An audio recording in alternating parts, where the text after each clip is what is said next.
What's going on with the family? It's your boy G Conscious in the building. Make sure y'all can hear me. Oh, headset.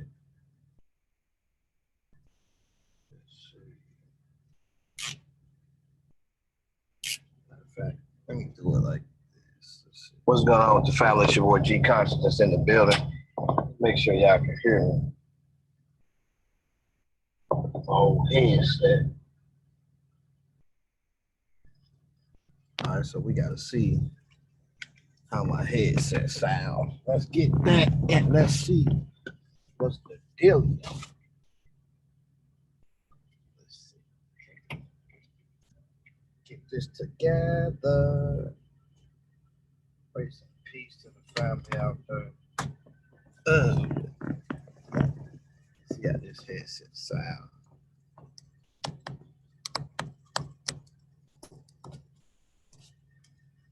Okay, so let's see.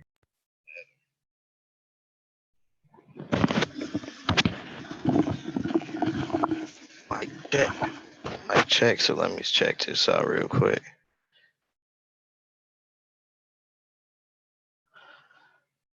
So let's see.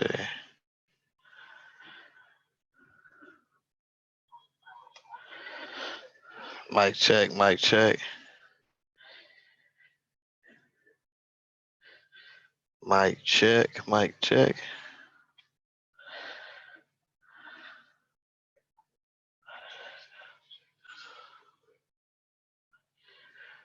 Mic check, mic check.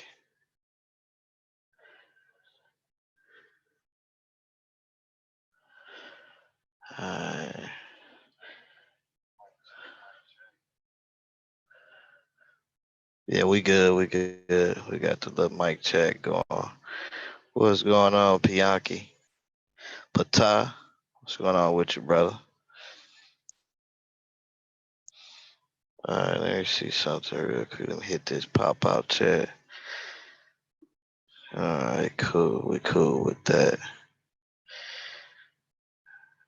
All right, so the other day,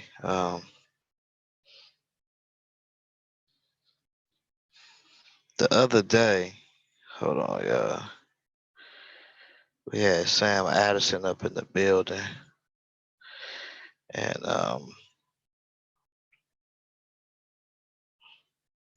he came through. Then we had the brother Lorenzo in the building. Grace and peace to them brothers, man. Kevin G in the building. Y'all see the title? Basically talking about the hardening of the heart of Pharaoh. The hardening of the heart of Pharaoh. What's going on, Karma? How you doing, sis? Man, it gets very interesting as you keep on reading, you know what I'm saying? Certain things. But we're gonna bring a little bit of this stuff out today. And y'all can grasp and see what's going on here with this situation with the hardening of the heart of Pharaoh.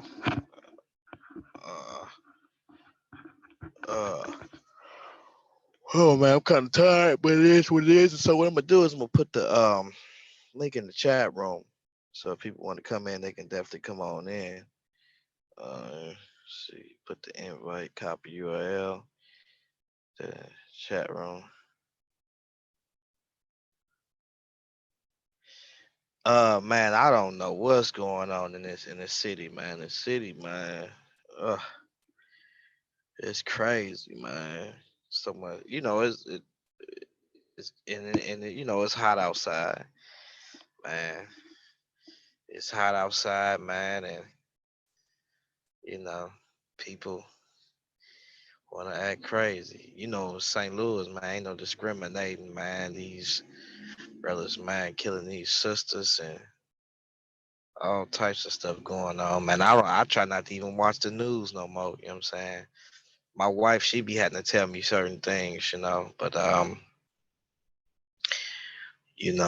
crazy stuff going on, man.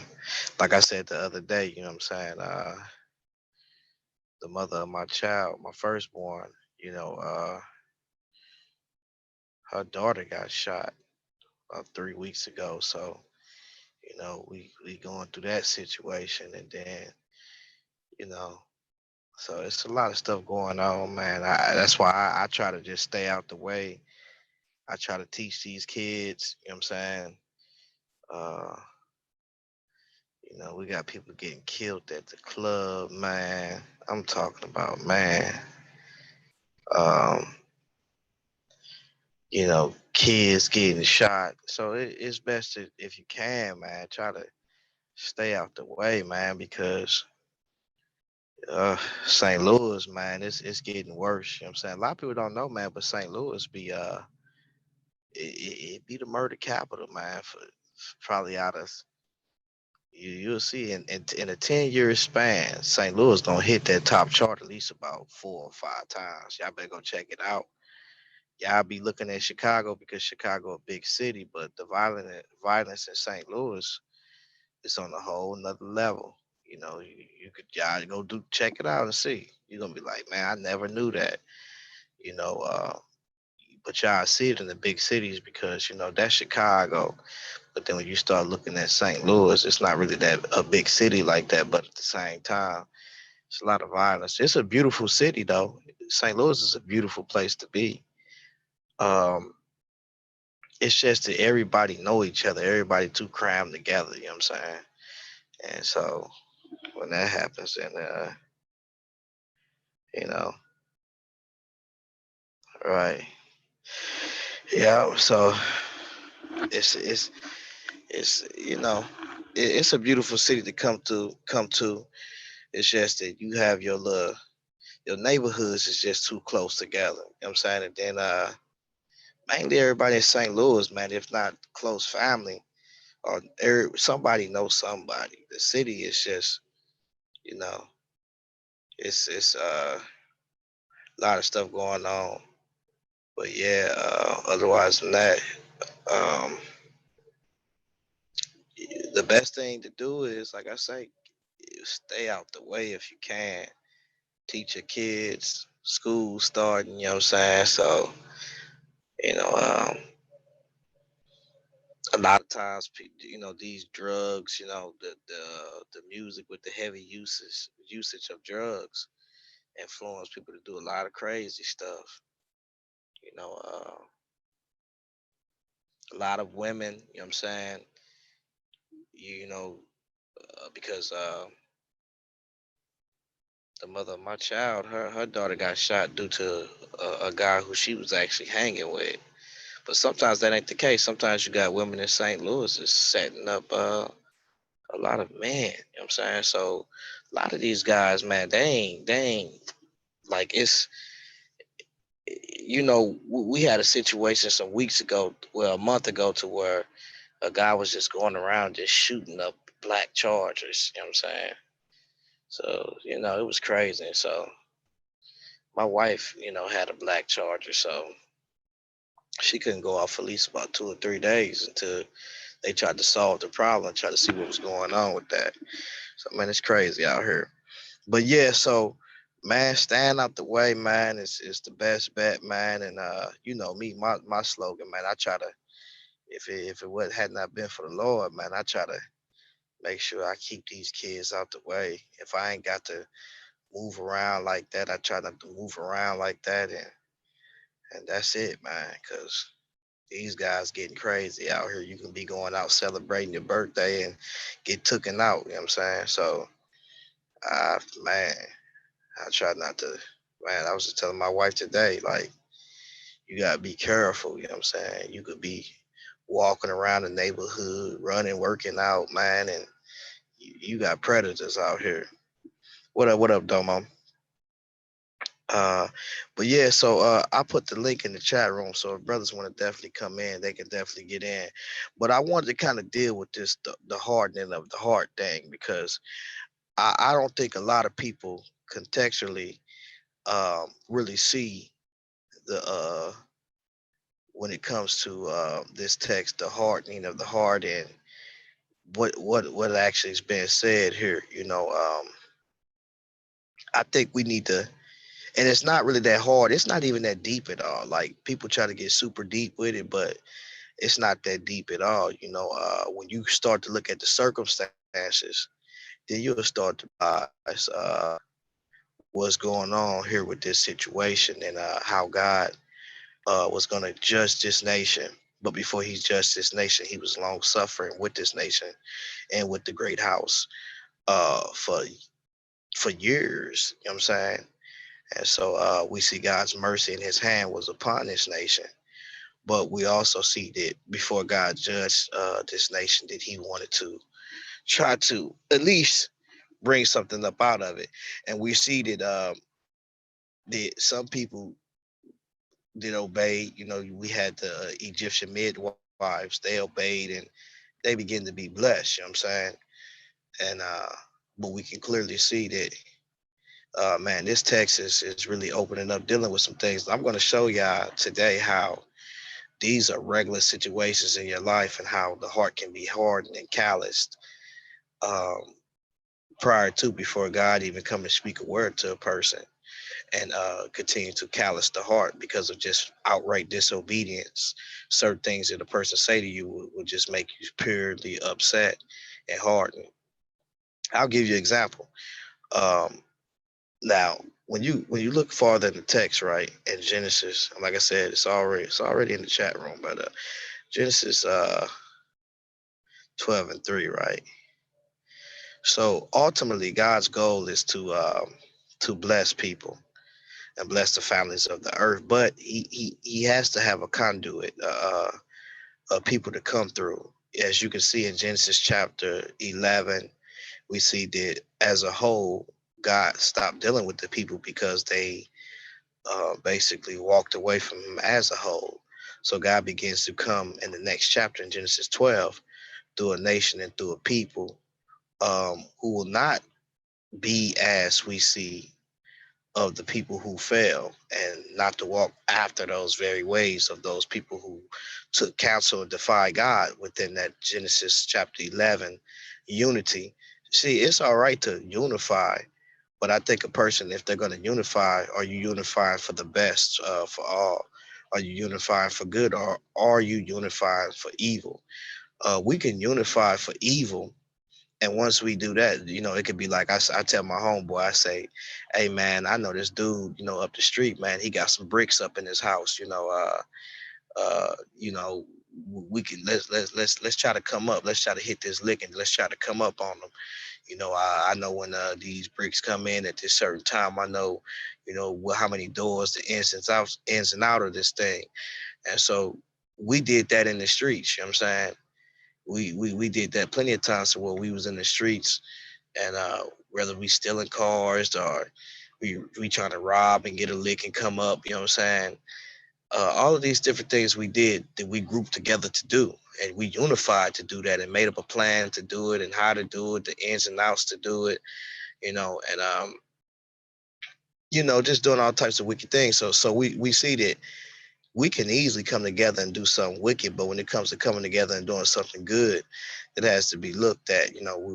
We have to make sure that we come together and we do great things. And so when we see in Genesis chapter 11, we see they came together and they did something that was define the creator.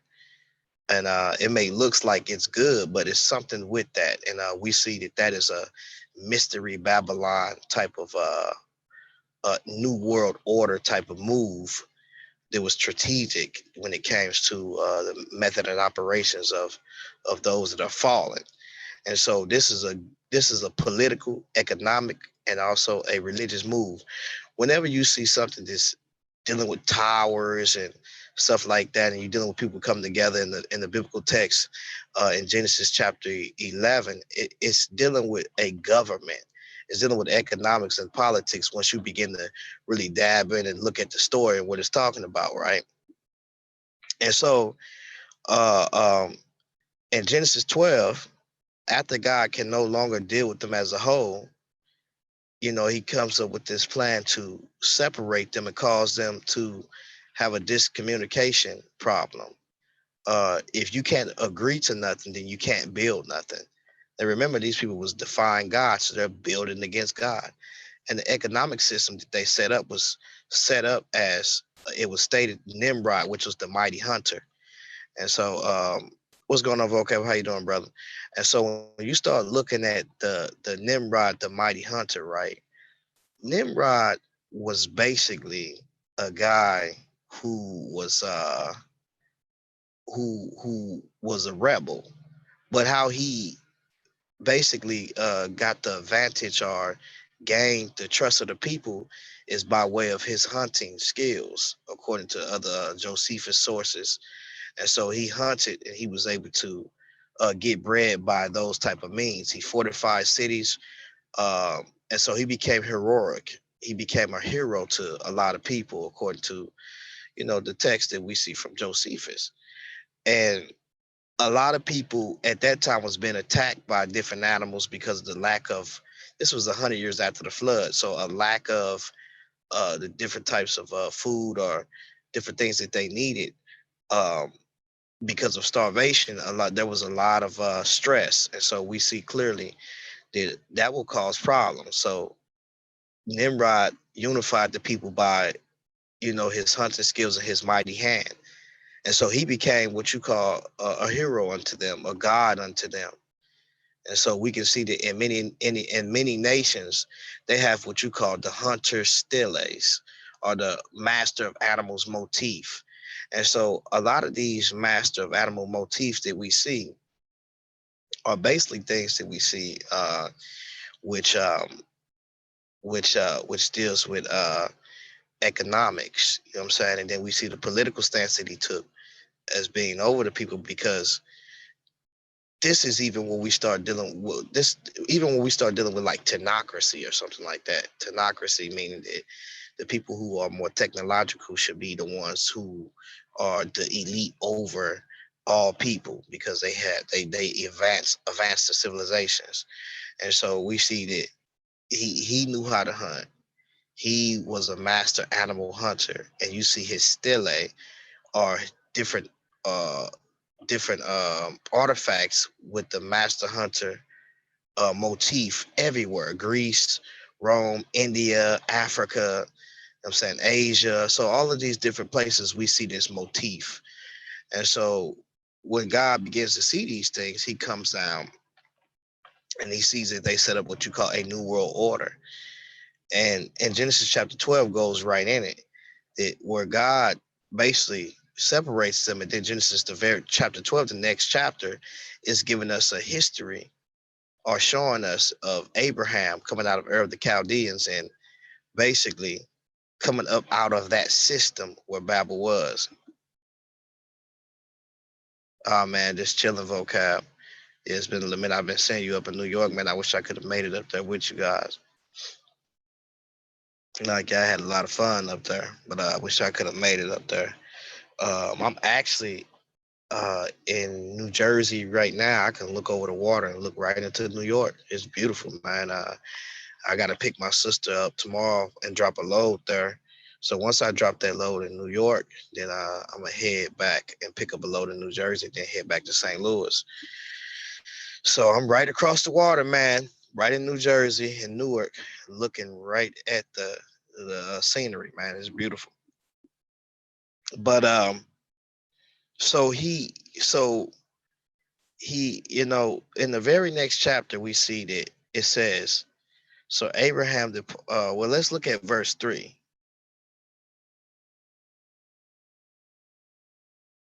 That's cool, Lorenzo. That's cool. Just let me know. Just let me know. I definitely chop it up with you, brothers. So it says, verse 3. It says, "And I will bless them that bless thee, and curse." Well, let's look at verse 2. Well, we can start off at verse 1. It says, "Now the Lord has said unto Abraham, Get thee out of thy country, and from thy kindred, and from thy father's house, into a land that I will show thee, and I will make of thee a great nation, and I will bless thee, and make thy name great, and thou shalt be a blessing." So clearly, okay, cool, brother. And I know I gotta give some of you brothers my number, because I don't, you know what I'm saying, I don't have Facebook. So I'll have to give some of you brothers my number. You know what I'm saying? If not, t- um, tell y'all can get it from Kevin G. Tell Ron to hit up Kevin G. Or Lorenzo, you can get it from Kevin G. Or just because I don't have Facebook. But so it says he says, I will bless them that bless thee, and curse him that curseth thee. And it says, in thee shall all the families of the earth be blessed. So if you look at it right, God immediately already is dealing with this situation off the top. Like he he he moves, and he's going to come through a people now and use them as a conduit to bring about this world peace, this blessing unto the nations.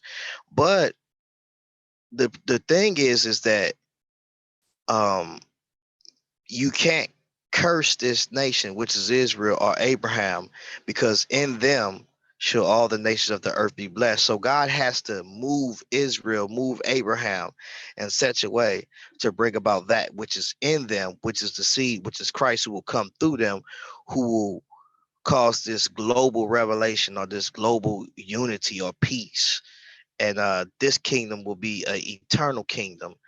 And I think that Christ kind of showed us certain things, that when he came, he showed us his how he's able to take 5,000 people and sit them down and feed them, and then afterwards they full, and he takes up fragments. And so they even followed him after that, because he's showing them that he can suffice them, that he is the word of God, God in the flesh, God manifested in the flesh, the image of God. And if anyone wants to get before the Lord, you have to go through the Son. So clearly there's some things here that we can kind of see even in other cultures. Christ says that I am the door. So that in order to get through the door, or even in Egypt, the false doors, or any door in Greek, to get through that door, that which is the veil, you had to pass through the flesh of Christ. And what that flesh of Christ was the redemptive work that we see. So he says that in thy seed shall all the families of the earth be blessed. And so one of the things we see is that out of Egypt have I brought my son. And so we see clearly that if Israel don't make it out of Egypt, then Christ is not coming forth. So Christ is in Egypt. So the Pharaoh is standing as the opposition in the way of what is to bless the nations. So ultimately, the goal is to bless the nations by using Israel as a tool and using them as a power of attorney to represent God on earth, heaven on earth. And this is why they had the tabernacle with them. And so this is the merging back up again of heavenly things with that which is the material world, or the earth. So God wants to get this intimacy going back again with his people, but it has to be through the word. It has to be through the word and through the power, which is the Spirit of God. And so if Christ is saying that he is the door,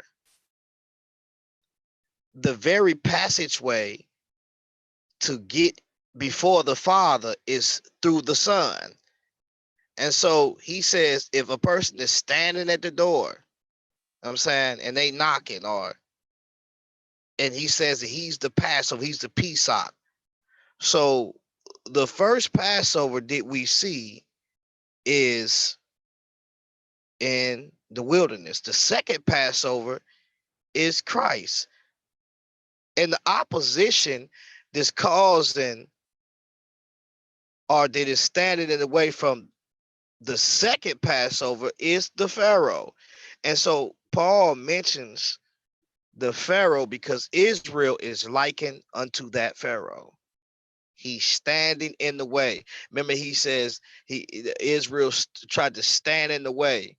But he tells you right here, he says, and I will make of thee a great nation. I will bless thee and make thy name great, and thou should be a blessing. And I will bless them that bless thee, and curse him that curseth thee. And in thee shall all the families of the earth be blessed. Notice it said that in thee, or in thy seed, that is Christ. So ultimately, God's goal is to bless all the families of the earth. So the very families that was in Genesis 11, that God came down because they took on this mentality or this new world order. He wants those 70 back. He wants the 70 back. And so Christ is the fulfillment of that. Christ is bringing the 70 back. That's why we have the 70 weeks. We have different things. And also we see in Zechariah chapter 14, dealing with the nations coming up and keeping the feast days. All these nations, God wants them back. And so when we look at it, he's not just coming after Israel. He's using Israel as a tool to go after them. And so it's not just, well, we got to understand, if whoever, including Israel, if Israel is trying to stop the word from going forth, they will be used as an example, as God used the Pharaoh as an example, so that the world may know that God is serious about what he's going to do. Not only that, excuse me, the nation that God was going to judge that came up out of Mystery Babylon, which was the first civilization to rise, was Egypt. Go look it up. You can see it. This is why they're mentioned in Revelation 17. Egypt as being one of those fallen nations to come out of what is Mystery Babylon. Remember, there is 8 kingdoms. Remember, he said, well, there's 7 kingdoms. He says 5 have fallen. If you understand the 5 that fell before John's day, it's Egypt, it's Assyria, Babylon, the Grecians, and the Persians. In John's day, he was up under the Roman Empire. The 7th is revised Roman Empire, which has not come yet. And when it comes, it must continue for a short space of time. But then we see that it stops and the 8th kingdom comes, who supersedes that and takes over the 7th kingdom, as we see in Daniel chapter 7. Now, what I want to get to y'all here is what's up, DC? And like I say, if anybody want to interact and conversate, the join link is definitely in the chat room. What I want to get to you guys is that God has made it clear that I will bless them that bless thee, and curse him that curseth thee, and in thee shall all the families of the earth be blessed. Now I have to ask y'all this. What did the Pharaoh do in order to receive the judgment that he received? He did exactly what was not supposed to be done. I have to ask you a second question. Was God long suffering on the great house?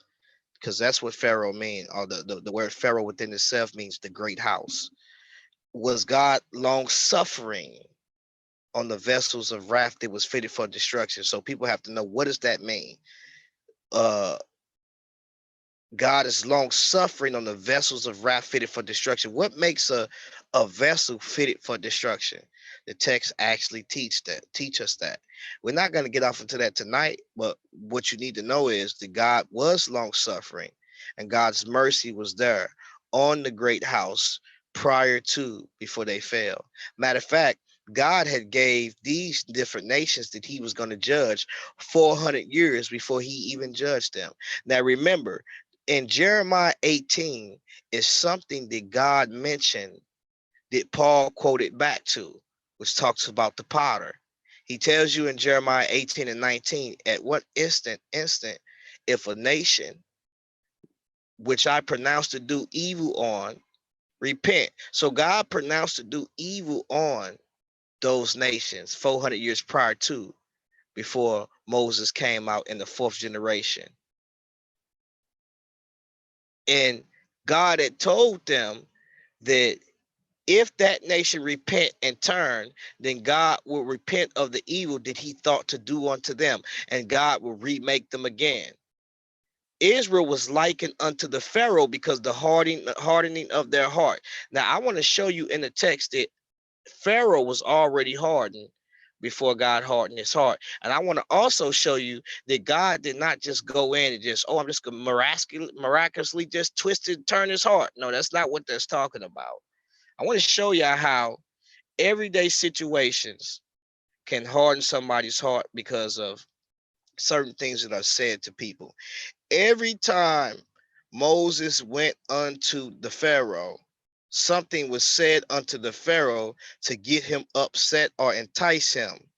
That's what really happened for reals. Imagine me coming to you and telling you to let something go that you are benefiting from, or something that is prized unto you, and then say, if you don't let this go, I'm going to kill your firstborn. Now, if I'm already in a state to where I feel like I'm big and I'm bad, you already know what's going to happen when you tell me that. I'm going to be like, what's popping then? You know what I'm saying? So when you look at it, really the hardening of the heart of the Pharaoh, after he already is in a callous position, because I want you to understand that he's already in a callous position and he thinks he's big and he's bad. And remember, the scripture says that he will visit the iniquity of the father on the third and the fourth of the children that hate him. I want to ask y'all something.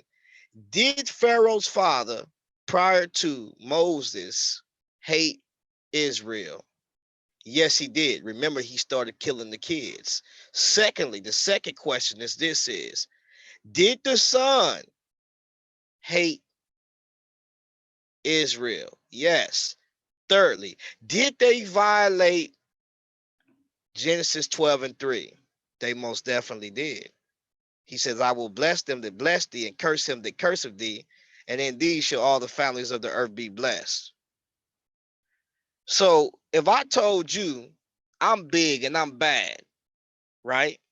And I'm looking at you the whole time, but then you come to me and you give me an ultimatum. What's hardening me is that you gave me some strong words, what you said you're going to do to me. So because you said you're going to do this to me, if I'm already callous and I think I'm hard already, you ain't going to do nothing but harden me some more, because I'm going to buck up to you now, because you just told me something to entice me to go to war with you. So really, this is simple, and this is everyday life. If you really want to get into some hardening and breaking up the fallow ground and learn about the heart, you might want to check out what Christ says about the heart, about the word that's being sown. Because the very word that we see can cause one to be hardened or one to be saved. And so God has seen that this callous person has hardened his heart. This person is deceptive. Also, he already told you, I will have mercy on whom I will have mercy. And he told you that what will happen if you did something unto these children. He told you that. Why? Because in them was Christ. So stopping Israel from coming out of Egypt, he says, let my people go that they may sacrifice unto me in the wilderness, lest pestilence or sword befall them. They was coming out of Egypt regardless, whether or not if he let them go or he didn't let them go. The Passover was something that was regardless, because it represented Christ, and it was regardless. It didn't even have to be the Pharaoh there in actuality, because had he would have returned and he would have repented, God would have never judged him. But because he was unfaithful and he continued to try to buck up to God, because that's what the text is continuing saying. And Pharaoh's heart was hardened, and God hardened his heart, and Pharaoh hardened his heart. It keeps saying that, and Pharaoh hardened his heart, and God hardened his heart. It's saying that for a reason, because it's showing you that I'm going to show you that he was already hardened, and God comes in for the kill, because now it's beyond to where I'm going to use you and make you out of an example, because You gonna be the example to show that Genesis 12 and 3 is real. I told y'all, and you gonna do it anyways. Genesis 12 and 3 finna come a reality within the Pharaoh's life and the great house. And God is going to bring down the great house. Now, look, this is the great house that came up out of Mystery Babylon. God's going to bring out the. Now, watch what it says. This is Genesis chapter. I mean, this is. Let's go back to Exodus. Let's look at this Pharaoh. Let's examine this. Now, it says, now there rose up a new king over Egypt, which knew not Joseph. So he didn't know Joseph. And not only did he not know Joseph, he didn't know of the hand that delivered Egypt and preserved not only Egypt, but preserved many people by the hand of the Lord through Joseph. He didn't know that. See, the long suffering of God was there for the vessels of wrath that was fitted for destruction. Why was they fitted for destruction? Because of disobedience. Go back to Jeremiah 18. It'll show you why Israel was vessels of wrath fitted for destruction. This is why Paul is given similarities of comparisons of people that tried to stop. That's why he says, it is not though as the word of God is taken none effect, for they are all not Israel who are Israel. Why is he saying that? Because the very people who was the choice or elect of God for service, they should have benefited from what they had, which had the oracles of God. They had these things, and he says, he shows them why it did not benefit them, because they try to bring about their own righteousness and they sought it another way, not through the promise, but through the law of Moses, seeing that they was not even keeping the law of Moses. So therefore they would be judged.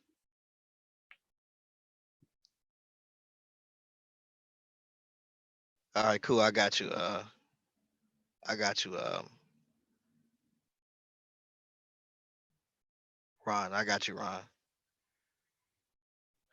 So we see clearly that God will judge these people, right? I mean, that God will judge these people that come up against Israel, because what's in them? The seed. Now, what I want to show you is this: is look what this God does. He says, now there rose up a new king which knew not Joseph. And it says, no problem, brother. It says, and he said unto his people, behold, the people of the children of Israel are more and mightier than we. Look what he says. Come on, let us deal wisely with them, lest they multiply and come to pass. And it come to pass that when there falleth out any war, they join also unto our enemies and fight against us, and so get them up out of the land. Now, I don't know if y'all don't see this, but this brother is doing exactly what Genesis 12 and 3 said not to do. Already told him not to do it. You already got one strike against you, because why? Because you are a people that came out of this mystery Babylon system, right? And God already wants to deal with that system, but he was long suffering for the vessels fitted for wrath. Now I want y'all to understand this. Everybody is a vessel of wrath fitted for destruction before they are believers. I'm finna tell you how I know that. Because the scripture says that he that believeth shall be saved. He that believeth not is already damned. Listen, if you already, the door is Christ. Christ is the door. If you don't walk through that door, or if you come to that door and you don't have the proper enchantment, the proper words to pass through that door, because Christ is the door, I'm gonna tell you right now, you're already damned already. You're already a vessel of wrath fitted for destruction. Everybody is. Why? Because God's wrath, like Paul said in Romans chapter 1, is upon all ungodliness. And guess what? If you ain't got no instructions from God, you're ungodly. If you're sitting in the council of the wicked, or if you, God is the keeper, and he's the one that knows how to keep things up. He's the we facing what we call entropy, right? There is no upkeep of the universe. There is no infinite source that we see to where we can keep up our universe. There's going to be we're always going to face a problem of not properly being able to upkeep, right? And so because of that, we need to connect back to the real source, which is the creator. We got to get connected with him, right? And through that connection, that is instruction, so we can understand not just the manner of the land, but also what God desires of us. You know, you get to the crib, you buy some type of computer or some type of office desk, and you look at the instructions to put it together. Why is it that we feel we don't need any instructions in order to know the manner of the world that we live in? This is why we're searching and looking for stuff. And even in science, even when you talk about medical science, we get to trick in the body because we don't know how it works. So let's just suppress the immune system, or when you deal with autoimmune diseases, or because the immune system is attacking each other because something toxic is in the body. So what we want to do is we want to trick the body. We ain't came with no solution, and when we think we came with a solution, we want to try to it comes up with side effects, and the side effects is worse than the fix. Why? Because we need to get back to the instructions. That's what we got to get back to. So let's look at what this boy then did. It's clear. Look at what this guy doing. He doing exactly what the scripture said don't do, and this boy doing it. Then you wonder why. You wonder why there's this type of thing that's going on. So look what it says. He says, "Come, let us deal wisely with them, lest they multiply." And God clearly wants to multiply these people as a nation. He just said it. He's going to make of them a nation. So this boy trying to stop the nation. I'm talking a little hip tonight. So if y'all don't really understand that, you know what I'm saying, you should understand it. I'm going to get hip with you. I'm a street apologist. You know what I'm saying? So just understand that. I ain't formal at all when it comes to that type of talk. So this is going to get as street as this. He wants to stop them from being a nation. Come, let us deal with them and stop the seed that is coming through them, right? So he says, lest they multiply and come to pass that when there fall out any war, they join also. Hold on, y'all. Hold on.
Hello.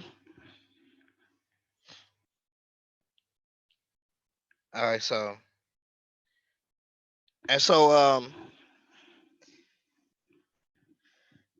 it says, therefore, where we at? Lest they multiply and come to pass that when there follow out any war, they join also unto our enemies and fight against us, and so get them up out of the land.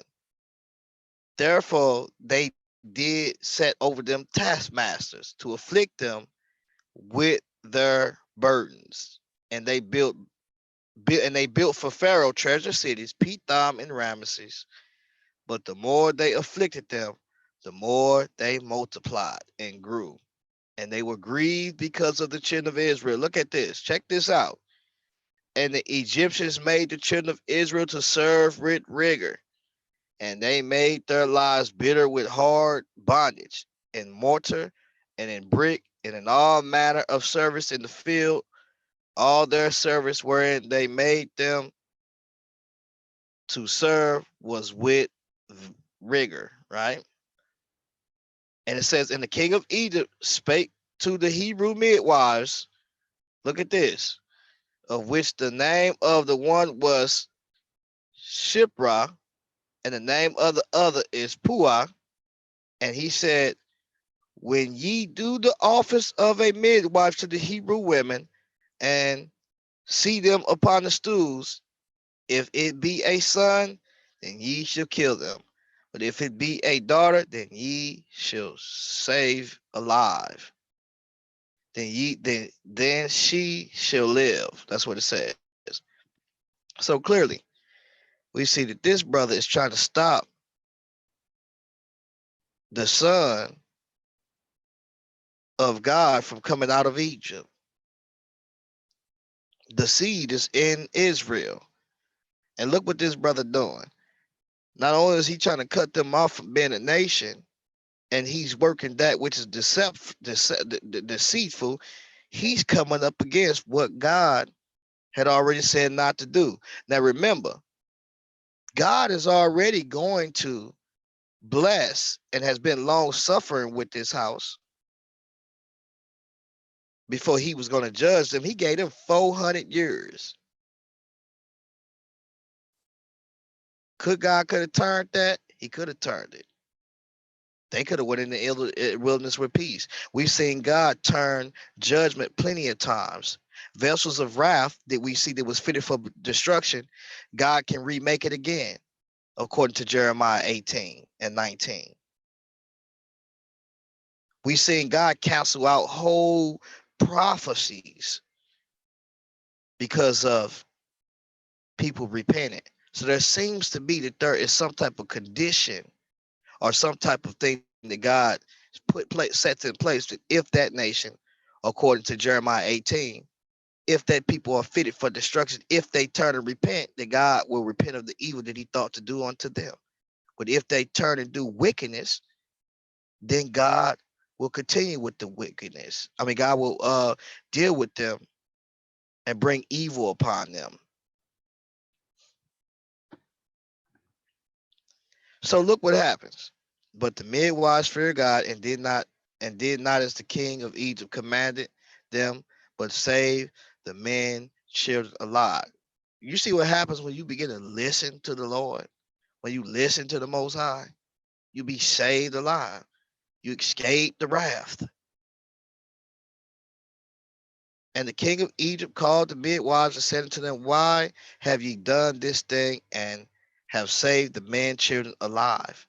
And the midwife said unto Pharaoh, because the Hebrew women are not as the Egyptian women, for they are lively and are delivered ere the midwives come in unto them, easily delivering them.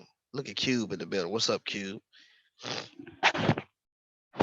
So if you look at the state of what's going on here, the Pharaoh already big and bad. This boy got he calling shots. He got the authority. He already calloused already. He said, who is the Lord that I should know who he is? Tell them boys to get back to work. That's what he did. He was already big and bad. He was already callous. And as y'all told y'all before, I'm going to bring this Bible with the reality. Nah, I ain't in the league no more, Q. Grace and peace to you, brothers. Shout out to the league, but nah, I ain't in the league no more. Shout out to Solar, Cube, and if y'all trying to get some debates in, go over there to Solar Vision. They getting the debates in, but nah, I ain't in the league. So so we clearly see that This boy big and bad with it. You know what I'm saying? Now I told you I'm gonna show y'all the reality and show y'all the truth of the matter. Okay, let's say Finch your boy is on his high horse. I'm big and bad. You can't tell me nothing. You know what I'm saying? So God says, I'm going to harden his heart. He says, surely he will not let you go. First of all, God knew already he wasn't going to let him go. But what God was going to do is he was going to harden his heart even to his own destruction. Why? Because God says, I'm going to make an example out of this boy now. I done gave these guys 400 years. I was long suffering. I sent Joseph down there. Joseph came down there. He preserved Egypt and he preserved also many of people. But this guy right here, guess what he doing? Long suffering for the vessels of wrath fitted for destruction, right? God said he gonna make an example out of him. He says that he will visit the iniquity of the father and the son, from the fathers on the son, and who hate him in the fourth, third, and fourth generation. That's what he's saying. Y'all better start looking and seeing when Moses came out in the third and fourth generation, what Pharaoh was he dealing with, and did God definitely visit that iniquity? He wasn't playing with that. It already told you in Genesis that he was gonna come with it. That in the fourth generation they should come back hither in Canaan. So God ain't about plan when it comes to what he said according to Genesis 12:3. And you gonna keep playing Pharaoh, right? So if you look at it, he big and he bad with it. Now, what hardens a person heart is when you come and say specific words unto them. What's up, Nashawn? If I came to somebody and I told you, I give you an ultimatum. And I say, hey, look, this and that, such and such, wop, wop, and it's some words. It's gonna hard me. It's gonna, man, you know you big and bad, or somebody came to me with some words. The first thing I'm gonna say is, you gonna have to do what you gonna have to do then, cause hey, you ain't. Hey, look, I'm the biggest, baddest thing. Who is you? That's what the Pharaoh said. He said, "Who is the Lord?" I'm just putting it there so y'all can understand that. What's up, Shaz Mupata? I'm just putting it there so y'all can understand what's really going on. He said, who is the Lord that I should obey him or listen to him? That's basically what he said. Hey, look, I don't know who you talking about, fam bam. We're going to put it in them type of words. So right then and there, I'm the biggest, baddest thing. I'm this Egypt. Joseph didn't preserve this and this and that, this Egypt. How you going to come and tell me, basically, how you going to come and tell me to come and do something? I don't. Now you can't come tell me nothing. And number one is you ain't finna come and give me no type of ultimatum. So right then and there, every time when Moses came unto the Pharaoh, I wouldn't say every time, because we see the Pharaoh harden his own heart just as well. What hardens the heart of Pharaoh is the word of God. Why? Because it's the manner and how he's telling him. That's what's killing him right there, because he's saying things that when you look at it, it's like, this guy just coming and telling me this stuff, and you ain't got no type of authority. But Moses came with the rod. Now imagine this. Pharaoh got the staff, the shepherd's rod, and and here come Moses with the rod. This is the he got the throw rod. And he come telling you what you gonna do, and you the biggest, baddest nation that there is out here. You running stuff right now. You gonna do exactly what the Pharaoh did. You gonna buck up. Who is the Lord that I should obey him? Who is this? That's where the harden start at. See, the harden was already there because the dude was in pride. He was callous. He thought he was so great that he was gonna be devoured or spoiled. He forgot about the deliverance and the hand that Joseph brought through the Lord. He forgot about it. So God was long suffering with y'all. Gave y'all 14 years. Told y'all how to preserve yourself, this and that. Actually, 400 years. Because then after that, he said he was going up north and he finna get rid of those guys that's up north too. Now, according to the narrative, you can't get mad at God what he's doing because he's cleaning house. It's his house, he's cleaning house. You ain't finna let nobody do nothing in your house, especially if you gave them an inheritance and they try to do whatever they want to do with the inheritance that you gave them. You ain't gonna let them do that. So why you get mad at God according to the narrative? Because he begins to start checking people and trying to preserve his people so he can preserve all people ultimately. This is the plan. This is Genesis 12 and 3. But you want to get mad though. You see me? So I'm just giving it to y'all on what really is going on within this text here. And it's real simple breakdown. Ain't nothing hard about this at all. There's nothing hard about it. There's nothing deep about it. It's just this guy is doing something that should not be done, and God is going to make an example out of him. But before God was going to make an example out of him, God dealt with him and was long suffering with these guys.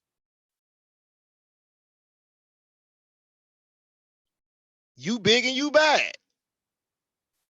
Okay, I got something for you. The words that I finna say to you finna get you mad. You finna get upset. And every time you get mad, it's gonna be to your own destruction. I know how to play you. I'm finna make an example out of you. That's exactly what the Most High was doing to this guy right here. He was doing it to this guy. Because eventually, what he's even telling Israel the same way.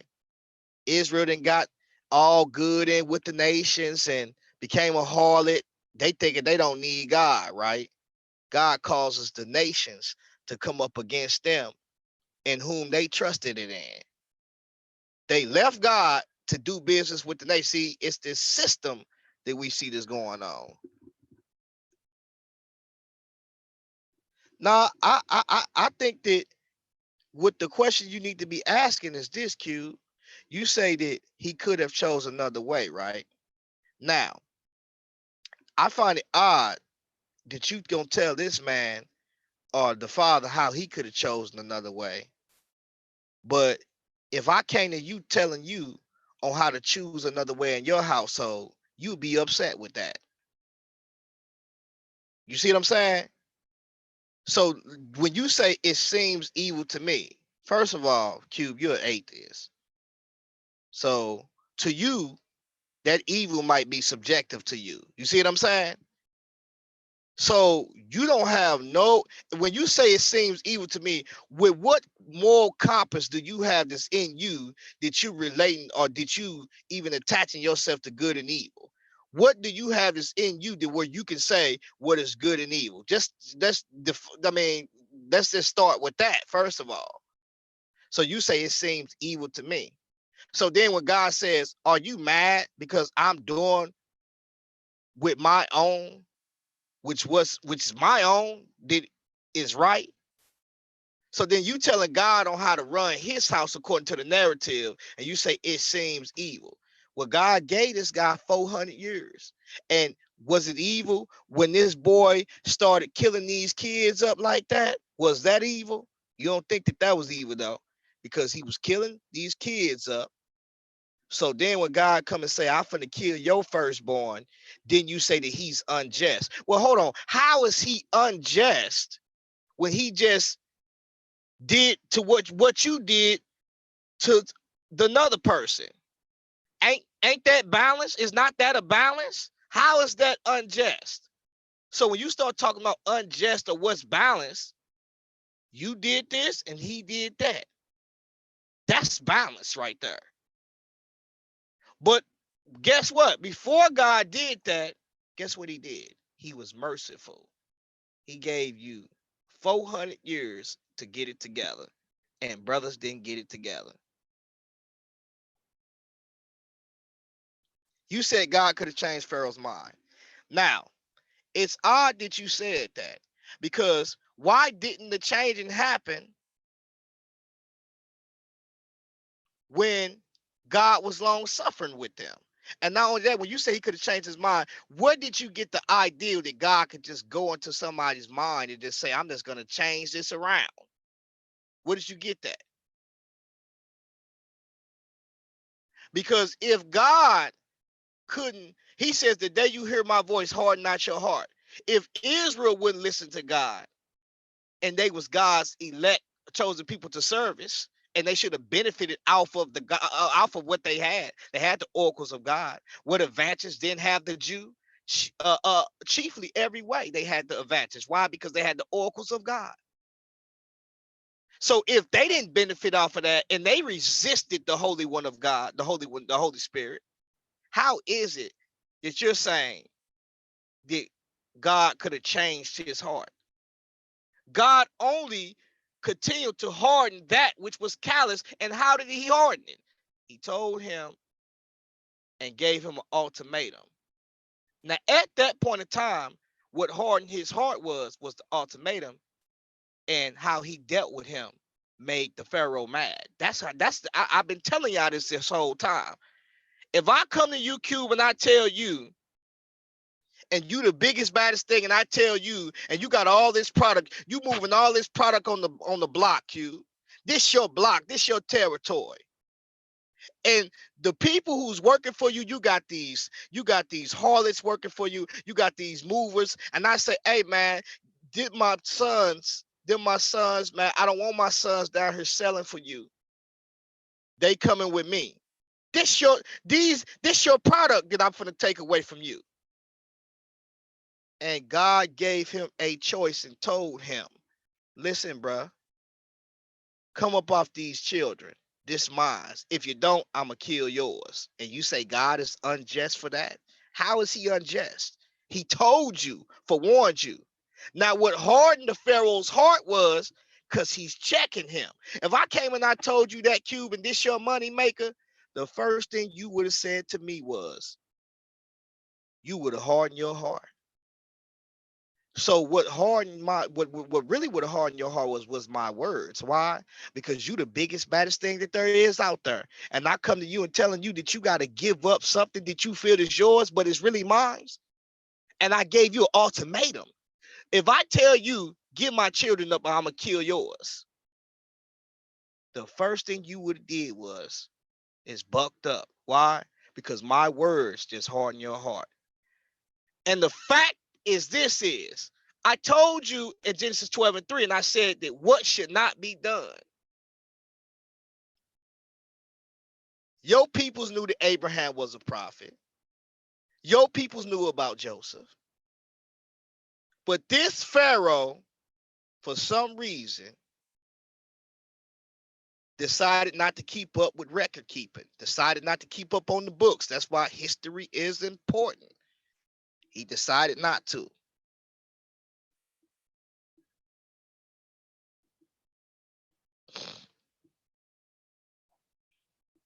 So if that is the case, then clearly, bro, how am I in the wrong? Because I come to you and check you and tell you come up off that. That's where the hardening come in at. That's why he says, I will harden his heart. He says, he told him before, he says, surely he won't let you go. You know how God knew he wouldn't let him go?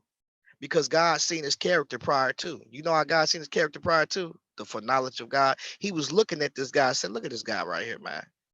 This guy is killing these kids. This guy, the seed that's coming up out of Israel, which is Christ, won't be able to bless the nations because this dude trying to stop the work right here. And guess what? He ain't finna come against that Genesis 12:3 because I ain't gonna let him do that. So according to the narrative, the Pharaoh was in the wrong. So you saying, oh, God could have changed his heart. Did God change the heart of Satan when Satan did what he did? No, he didn't. God gave you a choice and he gave you a will. So a will is the power to do otherwise than what God told you to do. You have the power to do that. Now, God is sovereign. Now, if God say don't do something and you go and do it, God has the power to chastise you. Now, either you can yield to him in that chastising. If somebody don't like to be chastised in a certain way, they might say, I'm going to yield to that. Jonah yielded. Jonah was put in the well or ate up, not a whale, but some great fish. And he didn't want to be in that position. And he died in the belly of that whale and went to hell.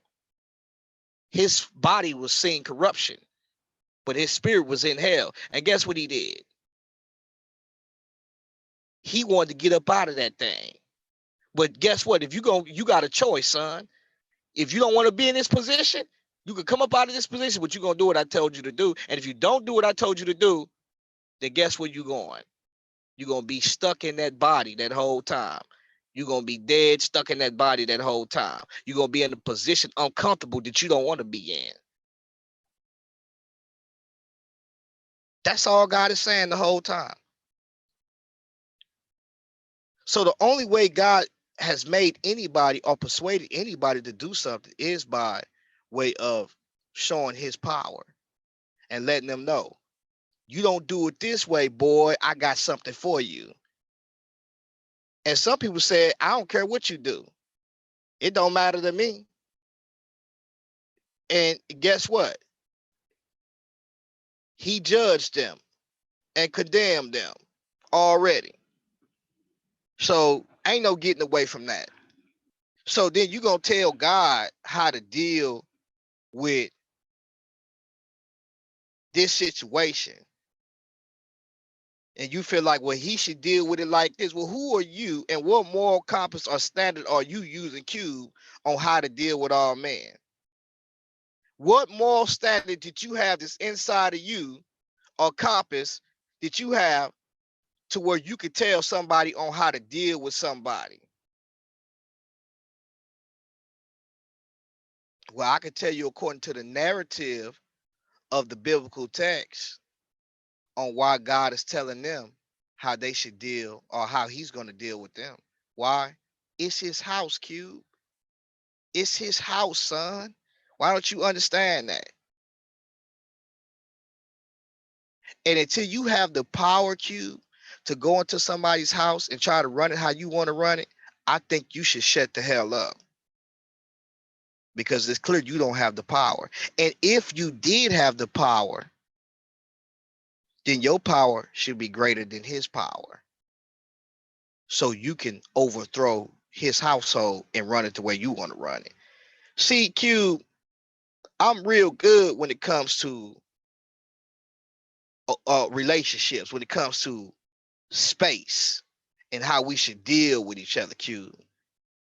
And one of the things is I understand, Q, if I come to your territory to come get back what's mine, and then you get to talking crazy because what I said to you and gave you an ultimatum, nigga, you was down there. You was over there for a little bit, and my kids over there, which you got them selling drugs. I'm coming to get what's mine. And when I come to get what's mine, and you begin to tell me that I can't take what's mine, oh, I'm finna make an example out of you now. So why are you mad? Because God is dealing with people on his earth, in his house, the house that you don't understand or every other scientist don't understand, because ology, the study of, is behind everything. You don't understand. So let's continue and to get back in the text, because this is what I like to do. I'm gonna break it down real simple. I ain't got to get real theological with you, Q. I'm just gonna be straight up with you, fam. Because that's the reason why God called me. Because I'm going to give you straight up, right there, get on your level, reality on what's really going on this earth. You dealing with something that you don't have the power to fix. It's clear because in the second law of thermodynamics, clearly you don't have the power to fix it. Nigga, you lacking power.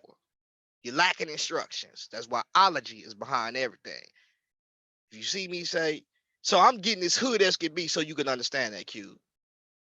According to this narrative, you don't like how things been ran, but you ain't got the power to fix it. Well, in this narrative, God got the power to fix it. Now, if you want to say this is not a reality, this is reality.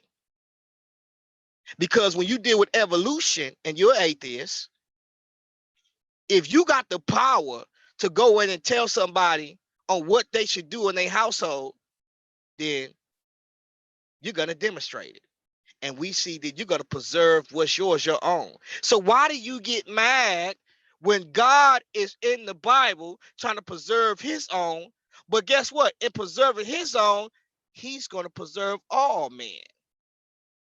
But you mad at God though, right? But then you teaching evolution is survival of the fittest. See what I'm saying? See why that don't make any sense? So then you'll get mad at the white man because he coming in and he doing what he got to do to preserve his own. So then did not the Egyptians preserve their own? And not the Assyrians preserve their own? So then you say, well, I don't like how God does things. Well, you better get some type of power to come up against what he's doing. Until then, I don't know what you're gonna do, bruh, but it don't take a rocket science that you powerless. And whatever God that you feel or whatever, whoever feel that they are God, it's a lot of puny gods out here. They looking like Loki out here when the Hawk get a hold of them.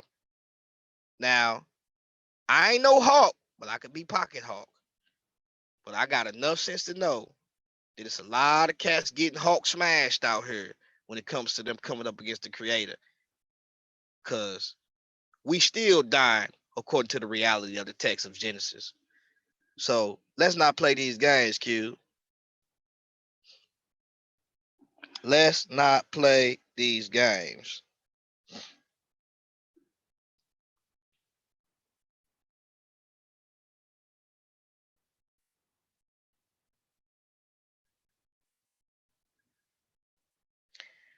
So let's look at it.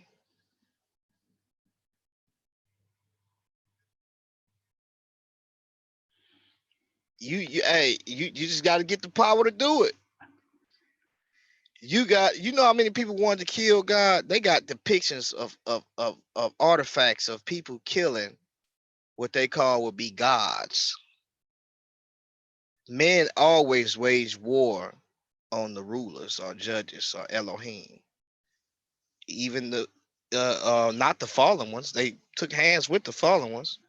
So I mean, you a little powerless, man. So you might want to get it together and get it right.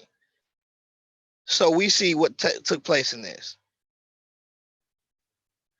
and we see, and it says, and it came to pass because the midwives feared God that he made them houses, and Pharaoh charged all his people, saying, every son that is born ye shall cast into the river, and every daughter ye shall save alive. Notice it says that. So the Pharaoh already waged war on God because God came to him to get what was his. And what hardened Pharaoh was the words of God. God told him to get that up, and Pharaoh's big and bad, and he didn't want to get that up. Hold on, y'all. Hold on, real quick.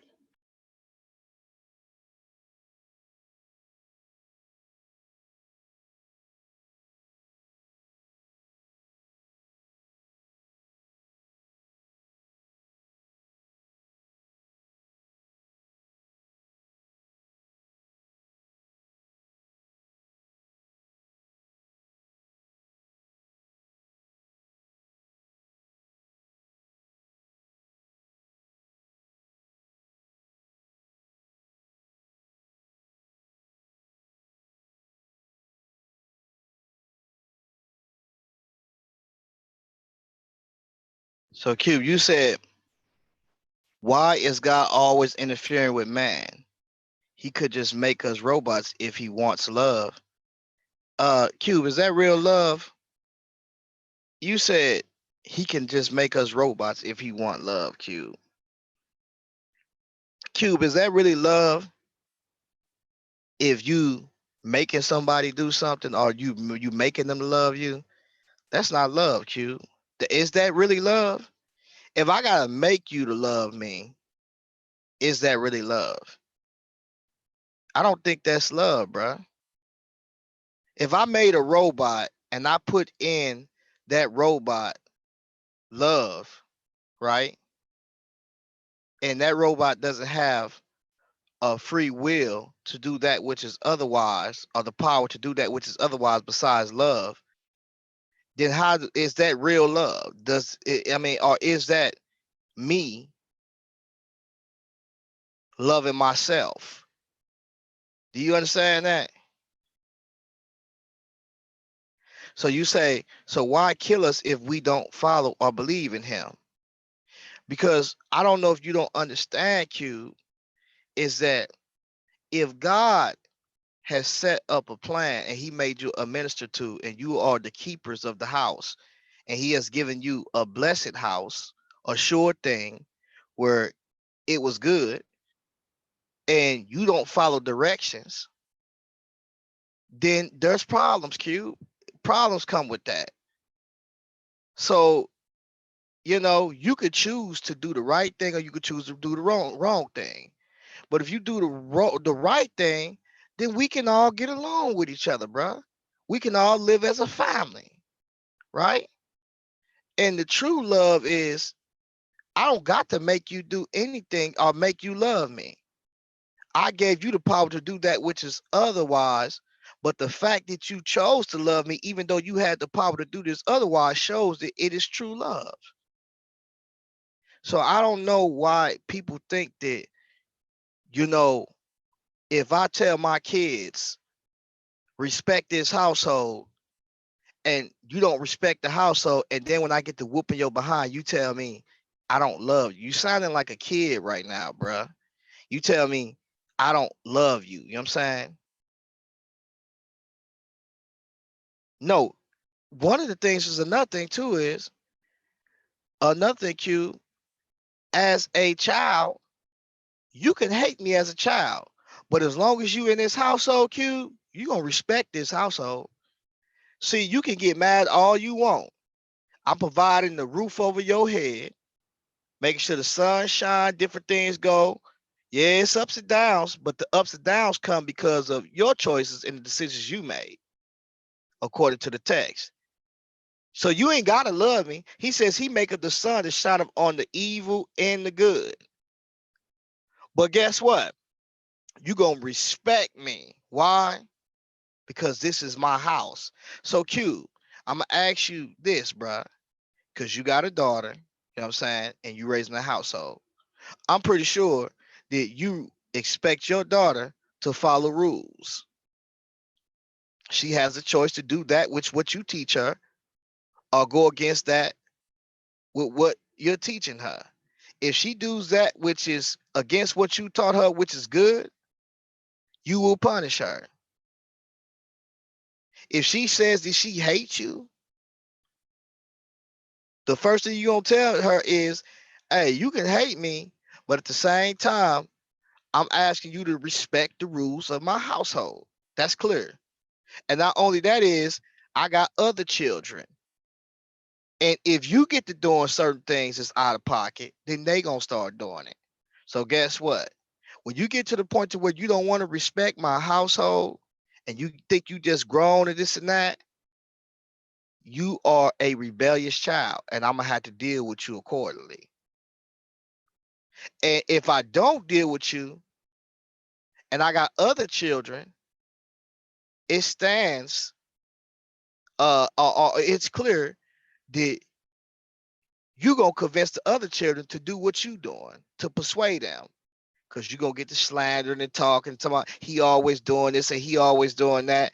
But listen, I ain't gonna give you a shot to do that because you're gonna respect this household. Because if you learn how to respect the household, especially if it's good and it's a unit and it's working, then guess what? All of us will get along and you can respect each other's areas. So Q, that's how that worked, bro. That's definitely how that worked. I don't know where you came from or how you was raised, but bruh, according to the narrative, God is telling them to respect the household. Even when God gave men their portion and gave the earth over to them, and he took his portion and took his land, he told Israel to respect the land. When Israel couldn't respect the land, guess what he did? He kicked them out of the land, just like he kicked them other people out of the land. Respect the land. And God was long suffering for the vessels of wrath fitted for destruction. Guess what? And that was the nations. That's why he sent the gospel. And that's why he says, John was saying, repent for the kingdom of God is at hand, because God is long suffering. And whoever turn and repent, God will save. But you got to come in Christ, because anybody who don't got that blood on that door, God is the wrath of God abideth on them. They are vessels of wrath fitted for destruction. God's wrath in his hand is on this world.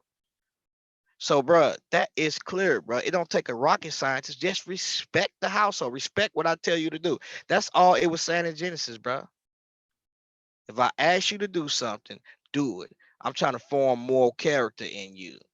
So if I'm asking you to do something, just do it. I'm telling you for a reason. If you don't do it, then it's gonna cause problems, not just with you, but also your descendants. Why? Because if they see that there's rebellion, then they're gonna try to find other ways to go about doing stuff just like you did, instead of just respecting me. Just respect what I tell you to do. So let's continue reading the script. That's clear, bro. We can't get past that. So you say, why God sending you to hell for not believing him? Why wouldn't he send you to hell for not believing him? Because you're not listening. That's why. And if you're not listening to him or his instructions, and he telling you, and you say, why would he send you to hell for not listening to him?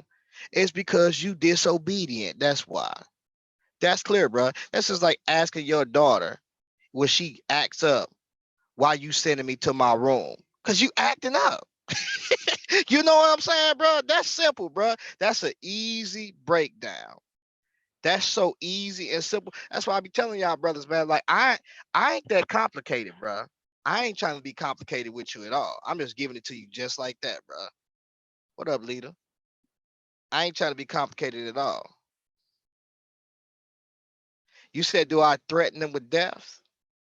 I threaten to punish them, to punish them. Now, if God says He wants to threaten people with death, He can do so, because He has infinite knowledge. I don't have infinite knowledge. He has foreknowledge. I don't have foreknowledge. In other words, if He sees so fit to do that as a punishment and use that as an example of His method of teaching, then that's Him. What can I do about that? I can't bind up the strong man. So the way you deal with your household is how you deal with your household. You may say, well, I'll take away the phone. God saying, nah, I'm finna do something to where you gonna know that I ain't playing with y'all, that I am the giver of all life and I can take life. And another thing too is y'all always talking about the devil has killed more people than God. And you know what? I will be the first to tell you. I mean, you should always say that God has killed more people than the devil. I will be the first to tell you, if the devil has killed more people than God, right? I would definitely be afraid, because that means this brother got all power. But in reality, the devil only killing because God is the power that's permitting him to kill. You know why? Because of disobedience. And the devil, he pressed for time. He want time. He want time to deceive. Well, God giving him the time. They say this, what they said. He said, he says, are you come to torment us before the time? God then gave him some time. So God will even use people in their unfaithfulness and beings in their unfaithfulness to make an example and bring about his plan. Yeah, God is a mob boss. David said he was terrible in his doings when it comes towards man. God get busy. Yeah, you love to deceive people. You want to act wicked. Listen, I will permit you to deceive these people right here. You know why? Because they've been deceiving everybody else. So guess what? A liar gonna be lied to. A deceiver gonna be deceived. He says, if you sow mercy, you will reap mercy. It's called karma, brother. If you're doing it, it's gonna come back around. Other nations call it karma, other nations call it something else. But the Bible says reaping and sowing. You sow discord, you're gonna reap it. And God is going to use or permit somebody to, guess what, love to do what they do to do you in, that God may bring about his purpose or redeem that which is evil. See, God can redeem evil. What do I mean by that? Is where you thought to do something wicked and you was tripping and doing something wicked like what they did to Joseph, God turned that around for the good.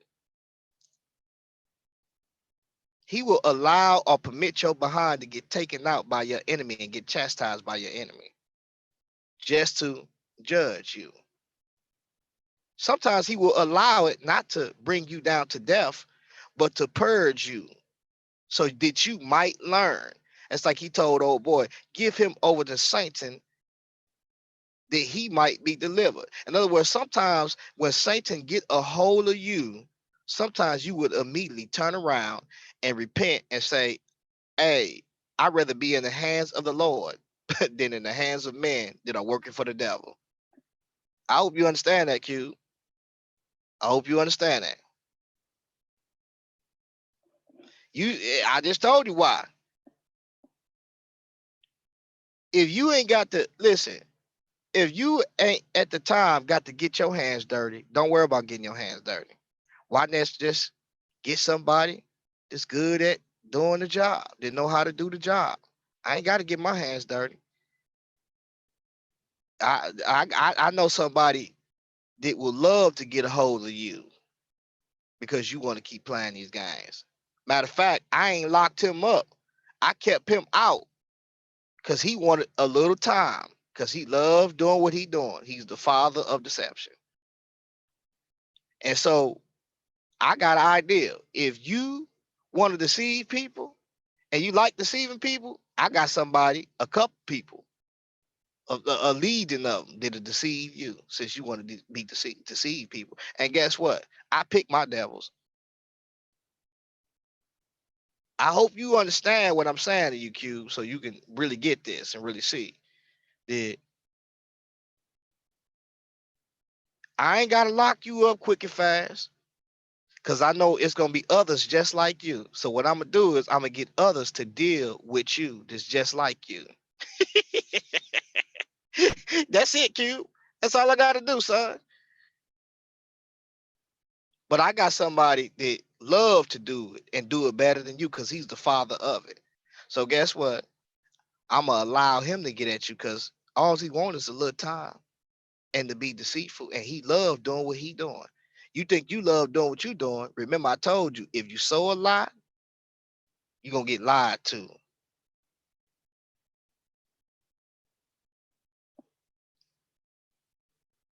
You ain't gotta agree. What up, Drag?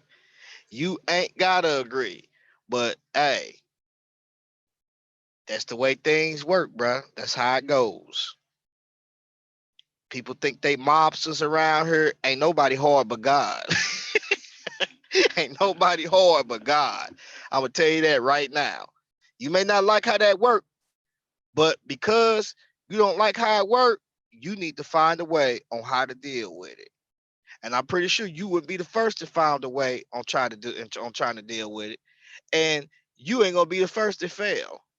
So you better get some type of strength, some type of power to come up against that which is slaying you or who you need to be obedient to. That's simple, Q. It's just like if you want to deal with white supremacy. You may not like how white supremacy work. We all don't like it. But in order for you to deal with white supremacy, Q, what you gonna have to do, Q? And to be honest, Q, listen, I'm gonna be honest with you. What you feel is right is wrong. It don't even matter because you know why? It's not your house. They feel like it's their house. So what you feel right or wrong don't even matter. It's what they feel.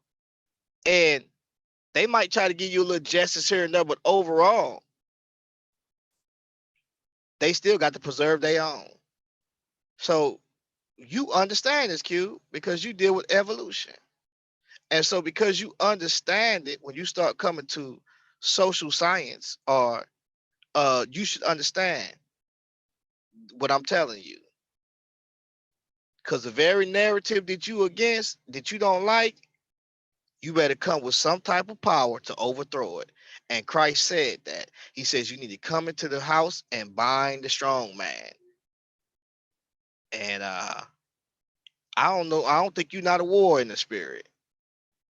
So if you don't not a war in the spirit and you just keeping it straight materialism, then I don't know how you're gonna defeat that which is spiritual. It ain't gonna work. You're gonna have to attach yourself to something that is spiritual, which you probably have already. But even that we see that is fallen, that is spiritual, is having a problem with trying to conquest or go up against that which is the strong man.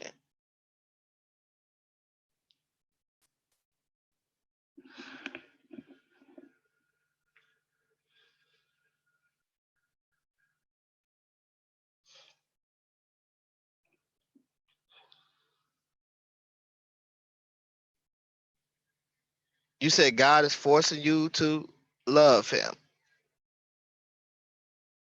God is showing you that what he's teaching you is for your best and the best for all that is around you. I don't know why you don't understand. And that's the greatest love of all. If you can show me the correct way, because every time I try to do it, I come up short. Every time I kind of try to do it, I don't come out feeling like or looking like I did anything right. Look at Adam. He's saying something differently than what he thought that he was gonna see. That's why he started to hide himself, and he felt the disconnection. That's why he became aware of self in a sense to where he was embarrassed or guilty of what his actions had done. He didn't feel like he thought that he would feel. You know why? Because he knew what he did was wrong. How did he know what he did was wrong? Who was his moral compass? The one who created him. The only reason why you know what's wrong and right, in a sense, to where some what's objective morality, is because the moral compass that is within you. God has not left you without some type of light. That's why there's certain things that before a man corrupts his conscience, he knows that which is lining up morally. But then when he corrupts his conscience, now homosexuality, murder, all these different things we see is something that is not immoral to him. See what I'm saying, Q? Let's make this make sense. But let's continue on with this and see what this Pharaoh did. So the Pharaoh, he tripping. So after he get to tripping, we see that he continues farther in. Let's go to 4. Let's jump down. Let's go to 4.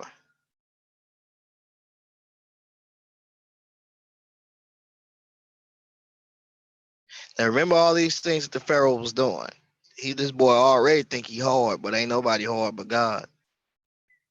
And Moses said to the Lord, "Oh my Lord, I am not eloquent, neither heretofore, nor since thou hast spoken unto thy servant, but I am slow of speech and of a slow tongue." That ain't what I want. Let's go down.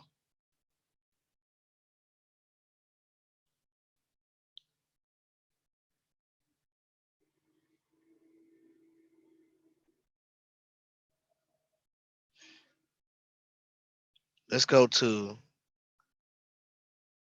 verse 20, because that's where the key is at. It's where first it says, and now remember, I showed y'all already what the Pharaoh was doing. The Pharaoh already, he think he hard. And he don't want to let these people go. But I'm finna show you what's really finna harden him and get him upset. The word of God. Watch what God gonna say to him. And Moses took his wife. Now remember, these people is his possession. These people working for him, building his cities. He ain't finna let these people go. But guess what? God finna give him some ultimatums, and he gonna have to do something. And he gonna get upset. Every time God told him to do something, the Pharaoh got upset. See, it was the word of God that was hardening him, because God was provoking this boy to get upset, to get madder and madder and madder. That's why it says God hardened his heart. Well, how did God harden his heart? Every time the word of the Lord came to him, God knew the right words. He told Moses the right words to say unto them that was gonna make this boy get hot. And every time he got hot, guess what? God says, I'm gonna destroy this clown. Cause I'm gonna make an example out of him. Cause Genesis 12 and 3. Look what he says. And Moses took his wife and his sons and set them upon an ass. Well, let's look. Where am I? I missed it. And the Lord said, this verse 21. This is Exodus 4 and 21. And the Lord said unto Moses, when thou goest to return into Egypt, see that thou do all those wonders before the Pharaoh. Watch this, which I have put in thy hand. But I will harden his heart. Look what it says, that he shall not let the people go. And thou shalt say unto Pharaoh, thus said the Lord Israel, my son. Thus said the Lord Israel is my son, even my firstborn. And I say unto thee, let my son go, that he may serve me. And if thou refuse to let him go, behold, I will slay thy son, even thy firstborn. Now, clearly, I want to show y'all something to prove this, to show y'all what's going on with this situation. Watch this.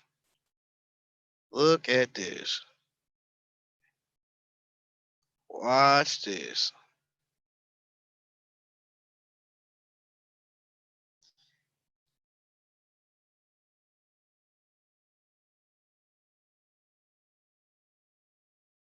Watch this. What we looking for? Where is it at? Where is it at? I want to show y'all this. If you go through these passages, you're gonna see. Your eyes gonna be open real fast. You're gonna say, man, I didn't see that. But it's clear. Where is it at?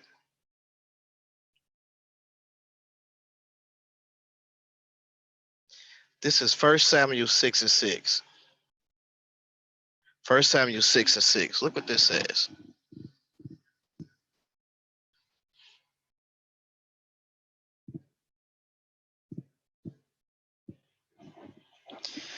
Look what it says. It says, let's jump up, matter of fact. It says, this is First Samuel 6 and 5. Wherefore ye shall make images of your emerods and images of your mice that mar the land, and ye shall give glory unto the God of Israel. It says, Pre-adventure, he will lighten his hand from you, from off you, and from off your gods. He says, and he says, and from off your land, right? So he's telling them. He says, wherefore then do ye harden your hearts? So he's telling Israel, wherefore then do ye harden your hearts? Watch this. As the Egyptians and Pharaoh hardened their hearts when he had wrought wonderfully among them, did they not let the people go and they departed? So then here in this text, it's telling you that the real hardening of what really happened was Israel. I mean, the Egyptians hardened their hearts. But I thought to myself, I said, why would it keep saying that Pharaoh hardened his heart? And then it says that God, it says in the Pharaoh hardened his heart, it says that God hardened his heart. And then I kept realizing, I said, you know what? I've dealt with this before. I was like, what is it about this text? I feel like that it's reaching out and it's touching me. And I thought about it. I said, I pictured the whole scenario. I visualized it down in my head and everything. I said, wait for a minute. Let's get the context of Let's go to chapter 1. Let's read Exodus chapter 1. Let's look at this and let's see what's going on here. Then when I looked at it, I said, oh, nah. I've been in this exact same situation before. If you come to me and you tell me something once again, and I feel like I'm big and I'm bad, The word of the Lord, or what you coming to tell me, can cause me to be hard if it's against something that I'm doing and that I love doing or that is my prized possession. And that's the case with the Pharaoh. That was the case with a lot of our situations when we was out in these streets or in every situation in our relationships. That's why it says that he they hardened their hearts. Well, what made their hearts be hardened? When God said I will harden their heart, it had to be the word of the Lord. The word of the Lord is what hardened their hearts. Because you know why? We see that when God told them something and they didn't like what God told them, they didn't want to receive that which was light because they was dark. That's why it says the dark, they don't like the light. So when it was dark in his heart, he was calloused already. God says, I'm going to make an example out of this guy. And that's what happens to us in our lives. When somebody come to us and tell us something that we don't like, the first thing we do is, especially if we already a foolish people and retarded, and we think we got it going on, we get mad. Do you know that's a form of you getting hardened towards the word that was told unto you? And let's just think about it. If somebody keep telling you something, you ain't gonna do nothing but get madder and madder. That's why I kept saying, and Pharaoh hardened his heart, and God hardened his heart. And I kept saying, well, when did God harden his heart? When God kept telling him. Well, God, how did God know that he would be so calloused to where he wouldn't want to listen to nothing God said? Genesis 12:3. The brother was listening already. Then he when it says he didn't know who knew not Joseph, he wasn't record keeping. If he didn't have enough sense not to know that what he was doing was wicked and wrong, I don't know what else to say. These people been in the land, they was there. They never said they was turning on you or doing none of this. You just got the idea because you wanted to say, lest they join to the enemies. So you trying to preserve yourself. Well, I want to tell you too, God was trying to preserve not just you, but also he was trying to preserve his people too. Because God ultimately was going to use Israel to be a light unto the Gentiles, unto the world. And so you actually think that God was going to allow you to stop that? No, he was not. So God was going to use you as an example. That's why it says that he will get glory on the Pharaoh and the great house. That's why it says that them other nations, they said, what did Rahab say? Rahab repented. And what did Rahab say? Rahab said, we heard what you did unto the Pharaoh. They was in fear. God was using the Pharaoh to make an example out of him, to show him, I'm coming for y'all next. God gave them 400 years to repent. God even hardened Israel when Israel did not hearken unto him because they was hardened. He says, the day you hear my voice, harden not your heart. Well, hold on for a minute.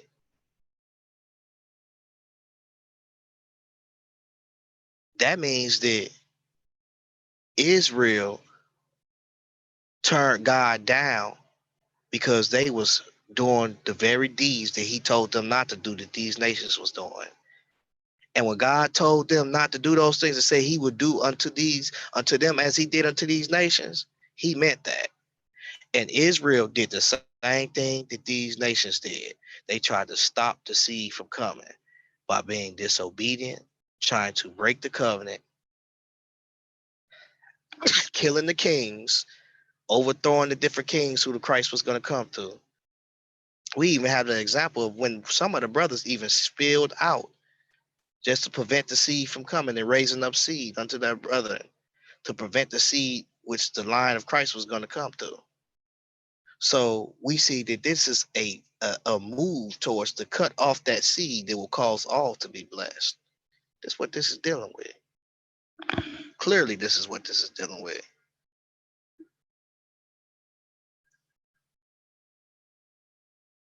So basically, what's going on is that God is basically showing us that Israel was doing as what the Pharaoh was doing, and this is why Paul is using the Pharaoh as the example. I'm gonna tell y'all who also tried to do something in their own strength, but God checked them, and this is why Paul used them as an example. Abraham did. The father of faith. Abraham did some slick stuff. First of all, when God told him to get away from his kindred, Abraham brought his whole family with him. And the very people who Abraham is warring with today, or his descendants, is those families that's in the close vicinities of who he brought there. Remember? Moab, Ammon, Keturah and them kids, Midian and them. Those are ones who, and the Israelites who sold him into captivity, sold Joseph into captivity. God had already told them he ain't playing about this seed, but he ain't playing because this seed is going to cause all people to be blessed. And so that seed has to come, which was Christ. So when we look at it, right, Abraham listened to his wife to try to go about and bringing about the promise. Now, that was a law at that time. Abraham listened to his wife to try to go about a way of bringing about his own righteousness and fulfilling the promise that God had told them. Not so, Abraham. Not so, buddy. And then once he seen that the child wasn't coming, he said, "Oh, that Ishmael may live before thee." And God said, "In Isaac shall thy seed be called." And his wife says, "This child should not be heir with my child. Cast this child off." And Paul used it as an allegory, as Ishmael, which gender unto Hagar, which is bondage, and as Sarah, which is Isaac, which is the promise. And he says that child tarried for a while until the promise came. And even after the promise came, that child tarried a while, as the law tarried for a while until the temple and tabernacle was destroyed. But that's another topic. But that child tarried, and that child mocked that which was the promised child, and that child was cast out. And that's very important because we see clearly that God told Abraham, "Hearken unto thy wife." So that's why Paul is using him in Romans chapter 9 as an example, saying even Abraham, not just Abraham, but look at Esau. Esau, look what he did. Look why God said God elected the second son, not according to the law, because the law does not make the second son to inherit the promise, but the firstborn. So it's not by the law, it's through the promise. And the law cannot disannul the promise. This is what Paul is talking about. This is what he's talking about. So we clearly see that Paul is looking at the Torah, looking at the Tanakh, looking at the New Testament, and this is what he's bringing out, showing us in Romans chapter 9 in regards to God stopped the mouths of kings, stopped the mouths of even Israel. He said that that seed, which is Christ, should be for a gin and a snare to both houses. Why? Because they sought it by their own works. And they tried to stop that which was according to the promise that was to come and the redemptive work of that. They said, if we don't kill this man, the Romans gonna come. And what was they doing? They were selling merchandise in the house of God, and Jesus threw over all the tables. You see how merchandise is always something? Why? They was with the Romans, in bed with the Romans. And that points all the way back to Genesis chapter 11. Economics, politics, and religion. They was using religion and politics and associating it with their with the economics. That's what they was doing. And he says, take these things out of my house, for my house should be a house of prayer, not a house of merchandise. So they was in cahoots with the Romans, and they said, if we let this man live, the Romans gonna come and take this place. Why? Because Jesus was telling them that he finna overthrow. He was that Daniel chapter 7 and Daniel chapter 2. He was the one that was gonna overthrow the Roman Empire. Remember, he told them already. He says, I'm the cloud rider. He says, you're gonna see me coming in the clouds with glory. And they knew, according to Daniel, that guess what? He was coming to take over that kingdom. But it said in Daniel chapter 7 that he was in 9 that he was going to be cut off. So in Daniel 9, Daniel 7, and Daniel chapter 2, they knew. That's why they said, if we don't kill this man, then the Romans going to come and take this. Jesus was coming to cut off the mystery Babylon system, and they cut him off. But he knew already they was going to cut him off.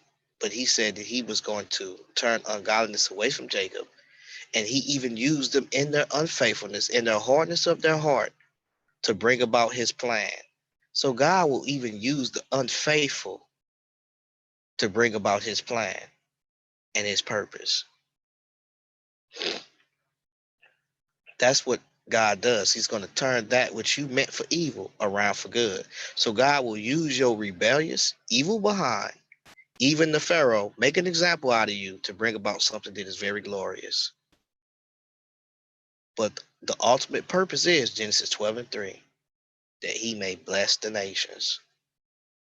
God want to bless you. But yeah, man, that's what the scripture says. Yeah, man, Q stop the games, man. But yeah, so we see in this text, it says, wherefore then do ye harden your hearts, as the Egyptians and Pharaoh hardened their hearts.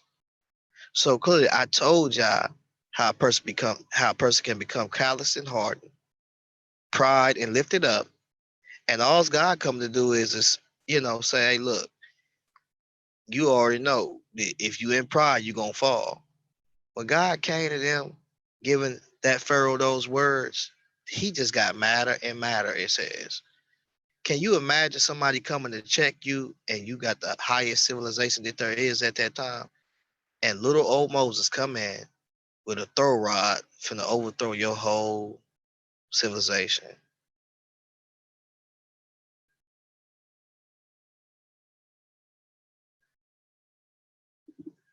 That's what that's dealing with.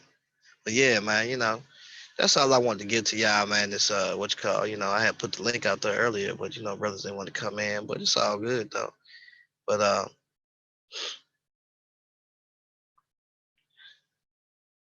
But shout out to Q, man. I appreciate you coming through, brother. Um, don't remove Q from the what's called either. That's me and Q, we chop it up. You know what I'm saying? We make good conversation. What's up, Philip? What up, Brian? DC. We got the brother. Who we got in there? Black Charm in the building. What's going on, DJ Black Charm? What's up with you, brother?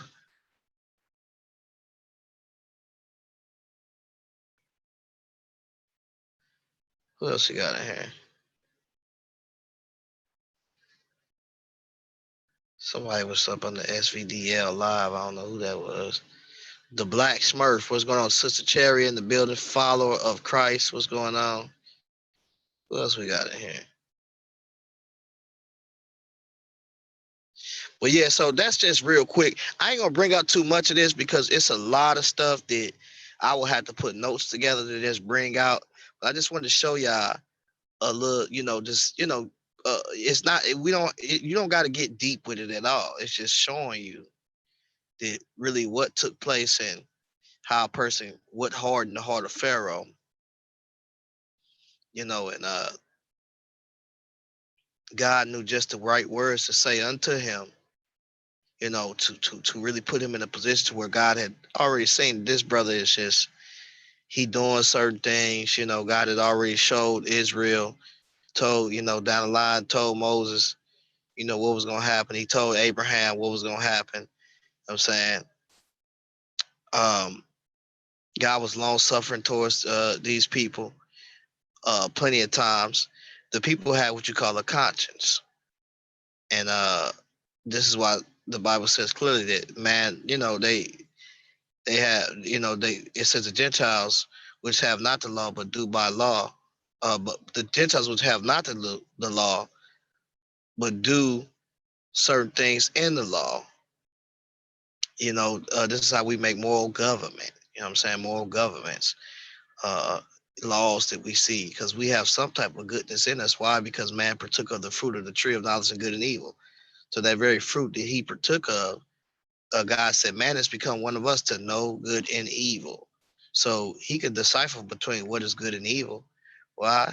Because now he has uh, experienced evil, whereas God has not experienced evil, but God has seen the evil in rebels. So God knows, basically, on the aspect of those things. So, you know, um, it's clear that in the text that man came to a state to where he could become accountable for his actions and also have some type of moral compass.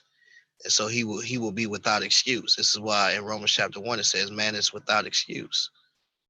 Um, there's no more excuse behind it. You can teach, tell people learn that which is, good, and people also have a moral compass themselves to know, which is a moral faculty, that the conscience is a moral faculty that is within them. And so we can't explain it materially, but on the immaterial level, we know that it's there. We can't measure it, but we know that it's there because we feel a certain type of way. We love, we when we do something, we feel guilty. We hate. You know what I'm saying? All of these different types of emotions, that we have within ourselves shows that there's something that's immaterial that is there. We may can't measure it, but it's definitely there, and we are housed inside this material body. And so it's not enough for us to say, well, let's make some let's make some robots. I'm gonna make some robots, and I'm gonna make them love me. No, that's not what that's talking about. It's just talking about a person having being a free moral agent. And what I mean by free is that person having the ability to do otherwise than what God told them to do, the power to do otherwise. And so, but there's consequences with that. And so God wants you to respect his household. And eventually, once you begin to understand and you form moral character, then you'll understand why you should be upright and follow your father's instructions, because it's good for the whole household. And that's a life learned lesson. Those are life lessons. Why is it good for you to follow instructions? If I told you that um, you need to put this car together to where you get it running, you wouldn't just try to follow your own way of doing it. You'll put it together exactly on what the instructions tell you to put it together. And it will only run in the right way when you put it together. And if you don't put it together right, you always causing problems. So you don't even handle your everyday affairs. uh and when you go to work, in order for you to get the job, you had to follow instructions. And so why is it that when we dealing with the narrative of the Bible or the creator, we get mad and say, well, this and that? Well, most people, I heard an atheist say that because of God, hate and murder and all this stuff is entered in the world. But the fact that there is the power to do that which is opposite, which is love, to live and have abundant more life, more abundantly, the good things of life. Um, those are things that you would never experienced, never experienced if God had never gave man the power, basically, to form moral character or to do that which is opposite. So you have a real experience at love. You have a real experience at hatred and these things. But the goal is to really form um, what we call morality. and have that in you and understand why it's important for you to follow instructions. So, you know, God, we can, like, for instance, uh when we make our children.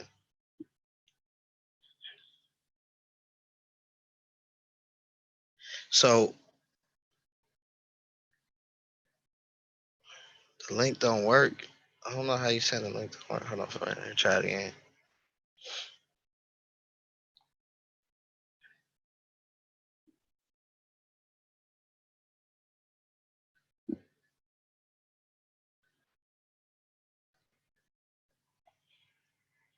All right, there it is. Try it again.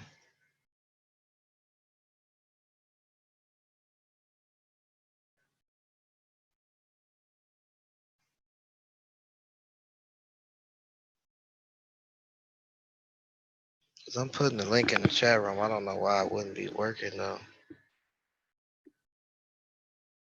What up to Orthodox more? Grace and peace to you, brother. Somebody click the link and see why. Cause I'm putting it in the chat room. It should work.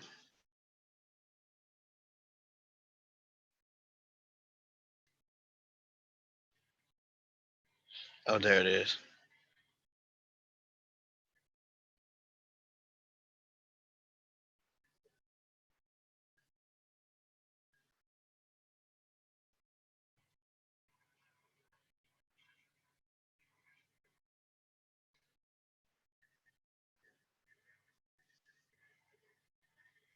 Y'all hear me? Yeah. All right, so we got everybody in. Congratulations on the debate, Orthodox more. I didn't get a chance to see it, but I know you did your thing. Hey, can I be heard? Yeah, I hear you. What's going All on, right. Kevin T? How you doing, brother? Man, I'm doing all right. You been all right? Yeah, I've been cool, brother. Cool. Man. Breaking up. Can you hear me? Cube, you in here? Can y'all hear me? Oh yeah, yeah. I hear you now. Yeah. Yeah, I hear you. Yeah, but everybody in here. We got the Cube in here, the Orthodox Moor. We got Brian G in here. We got Kevin G. And who else we got? Yeah, so everybody in here. And if Let y'all me want to say get this in, I'll real put the quick. link. Go ahead, brother. Yeah, yeah. Let me just say this real quick to the people in the chat room. I'm not a troll, man. I'm not a troll. I'm just an atheist with different ideas. So if you ask a question and I answer it, and it's not what you were expecting, I'm not hating. I'm not trolling, nothing like that. So yeah. But go ahead though. Good lesson, man. I've been listening for about an hour. I I listen. appreciate it, Cube. Yeah, I just come to support, man. You know what I'm saying? Like I never had a problem with you or whatever, so we always been pretty much cool. We're joking and stuff like that, but I think we've always been pretty much cool. So I come to support and listen in. So yeah, go ahead. Definitely, definitely, brother. Yeah, so what I was gonna say, yeah, so I was gonna tell y'all, like, I ain't got no problem with Q. So I know I got my moderators in the chat room. You know, uh, Q, keep it respectful. He's a respectful guy. We didn't have our ups and downs, but for the most part, um, we've been dealing with each other for a while. So Q, he ain't never, came and did no crazy stuff like where he cussing out people's families and doing stuff like that. So I don't have no problem with Q. But just because he's an atheist, I still deal with atheists. I deal with Drag. I sat down with Drag. I had lunch with Drag about a week and a half ago. So don't, these brothers, you ain't got to block them in the chat or nothing like that. Now, if somebody get in the chat, get to acting super disrespectful, and disrespecting people in the chat, like, them the people that y'all put them in timeout. But otherwise than that, y'all know how I get out. Like I don't really mod. I don't take a mod to people like that. I don't mod people real harshly like that. Now, if you got a brother that's coming to chat, he being disrespectful, he cussing people out, then y'all already know what to do. So yeah, for some people already know Cube in here already.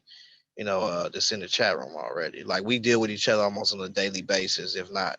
So we just he ain't that ain't no trolling. We do this to each other on a daily basis, and y'all know I'm the biggest troll. So So yeah, I know I'm the biggest troll. What's going on with the Orthodox more? Congratulations on your win, brother. Oh, thank you much. Thank you much. Yeah, Absolutely. Congratulations, bro. Congratulations. I didn't get a chance to say it to you yesterday because you was on like another stream, but I did say it in the chat right after you won. But congratulations, man. Good job. You did a great job. Yeah, much thanks. Gratitude, brother. yeah, but I'm gonna have to go back and check it out, uh, and see what's going on with it, cause I know it was probably good, cause I know more be having some good debates and stuff like that. But that debate that Asar uh M. Ka had with Oh man, Yahoo. yeah. Come on now. Hey, listen, he's in the That- league no more, so you can be honest. He really killed him in the first round. Like, come on now. Man, that whole debate was terrible, man. Listen, Yeah. even but you know what though, and I feel like it was really on both parts too, just as well, because there was some stuff that I heard that was so horrible, and I was just listening to it, and I was just like, man, this is horrible, yo. Like, uh, it was some stuff that I was listening to, and I was just like, man, like, I can't believe this stuff going on like this. But yeah, it is what it is. I ain't gonna go no farther, but I've had my horrible to where I do some horrible stuff. That debate I had against Weeder, that was terrible, man. I had a debate against Weeder, and I was sick, and man, I just wanted this. I just wanted to lay down and die that day. Matter of I fact, remember that last year. I remember that debate last year. You yeah, sounded sick as hell. I yeah. remember You that. know what I was drinking on while I had that debate? I had some 1843. I had a hot toddy that night. That Yeah, worked though. my Those wife. worked though. Yeah, she made me some 1843. Boy, I was. That's when Rob Rat kept on telling me, boy, you got an age cough. Remember, I I remember was, that. yeah, I was messed up. I was Yeah, sick for a good month, man. yeah. I Cause my remember that kid, debate. That's funny. yeah, and he got the best. I don't even know how I won that debate. I knew I lost that debate, to be honest, because he got the best of it. Because I was just trying to get up out of that deal, man, on everything. I didn't even want no parts of Weeder that night. Yeah, but Weeder, man, you can come on now. This was Weeder, like respect to the brother, but come on, come on now. Right. But yeah, man, the Orthodox one, man, he did his thing last night. I voted for Chris Harris, but you know, he did his thing though. You know what I'm What's saying? it? After What Chris Aaron was crying? Was he crying last night? here we go, here we go. Not a not a man ain't crying, man. He gave up a solid performance. Orthodox Moore gave a solid performance. Both of them, I'll tell you, man, that Chris was was the all best over the debate place, all bro. season. Y'all niggas gotta stop doing that. What up, G-Con? What's What's good going with you? on, Domo? That What's was going the on, best brother? debate all season. Let me say that was the best debate all season. I ain't even gonna lie to you. I thoroughly enjoyed that debate. That felt good to sit back and listen to. Uh, That shit was Yeah. kind of cringe-worthy, bro. It was. I'm sorry. That shit was cringe-worthy. Just for my fault. I ain't gonna cuss. My bad, G-Con. Domo. Yeah. I was just about to tell you, this is Christian Yeah, time. yeah. I was just Right, about to right, say that. right. Let me keep it holy. You feel yeah, me? we got a whole different audience over here. Right, right, I'm right. solo. We can go. Rather go Yeah. in. Yeah, It's but my fault to the people listening. But nah, the reason I was saying it was cringeworthy just because I felt like the arguments, it's like brothers kind of get caught in their literature and then be going on these tangents about different scriptures and be losing track over what's the purpose of the discussion in the first place. Like they be getting lost in trying to prove minute details as opposed to keeping with the overall meta argument. That's the problem. There's too many these micro arguments that just prove these little points, and not. I mean, because that's what allowed the conversation to be more fleshed out. If we focused on like the purpose of what's being read instead of just trying to say I was right in this instance. So I'm a little bit more critical than most though. So yeah. I'm gonna have to go and listen to it because I know that. Um, I think that anonymous. His debate was good. Who else I debate say was that was good? the best. I say that Yeah. was the best You know actually. who I like the Yehukanaz debate too though, but he got off Oh on that. yeah, Yeah, he killed himself with the that when he monkey. got oh, that was crazy, yo. That's what Yeah, killed him. But I liked it that debate because I felt like he was coming with a gang of information. on certain things. But I think that everybody wasn't getting this point because basically what he was saying is that a lot of stuff that we privileged to do now was actually put forth by people that was basically believers. You know what I'm saying? It was the Yeah, church. You know yeah, what I'm saying? yeah. That was a good angle to come. You know what I'm saying, to come through. But you know, as an atheist, obviously I have a different view on that. You know what I'm saying? Good people are good people. And that's Right. kind of what I was telling you in the chat. You know what I'm saying? As far as earlier when I was talking in the chat, like I'm a good person. You know, I don't kill, I don't steal, I don't teach my daughter to do any type of thing. So like, why would God kill me? So like, I think that Christians and people who do good things, like you got evil, wicked Christians, you got evil, wicked Right. Muslims. You know what I'm saying? So good people is what started a lot of these things. But that's just kind of off Right. subject Right. a And little see, bit. but see, my thing is there is overall there is a good that we see that it definitely is good. But then when you start talking about like when you say start talking about certain things like instructions or some things you may not feel that is subjective or it may not be it may not be good to the next person or it may not be good to you. uh I think that that's due to a lack of instructions uh given to people as a whole. So this is why we all have to really have one law. There has to be one law, that way a person can know that this is not just good for you but good for everybody, and this is not just evil for you but evil for everybody. And that's why the when if people do corrupt their conscience, they don't know, they have this mindset to where they say, well, they good may be to where they may go and get the doing certain things that funneling with 2 year olds or either taking somebody's wife or all these other different things, you know what I'm saying, or having unlawful sex. That may be something that's pleasurable to them. That's when they have corrupt the conscience that they do have, because we can all agree that how we relate to each other in our space is very important. You may want somebody up in your space, but you may not want the next person up in your space. So it's a way you have to deal with that. You know what I'm saying? It's a way you have to deal with the people that you don't want in your space and the people that you do want in your space. And it's about being respectful. And also, this helps for the good of all people. So I think that's the go ahead. Well, yeah, I agree with the first part, but really the ending part. But when has there ever been one rule or one set of laws for everybody in the world? Like real, that's just not realistic. Like it's just really not. Right. And I think you know why though. The Why? one of the reasons why we have different. We all are different, but this is why they trying to shoot for what you call a new world order, to where everybody has the same thing, everybody's saying the same thing, and that's what they're shooting for entirely. Now when you look at the biblical narrative, it's basically shooting for the same thing, to where to follow the first order, because if you ain't following the first order, how you gonna try to set up another order?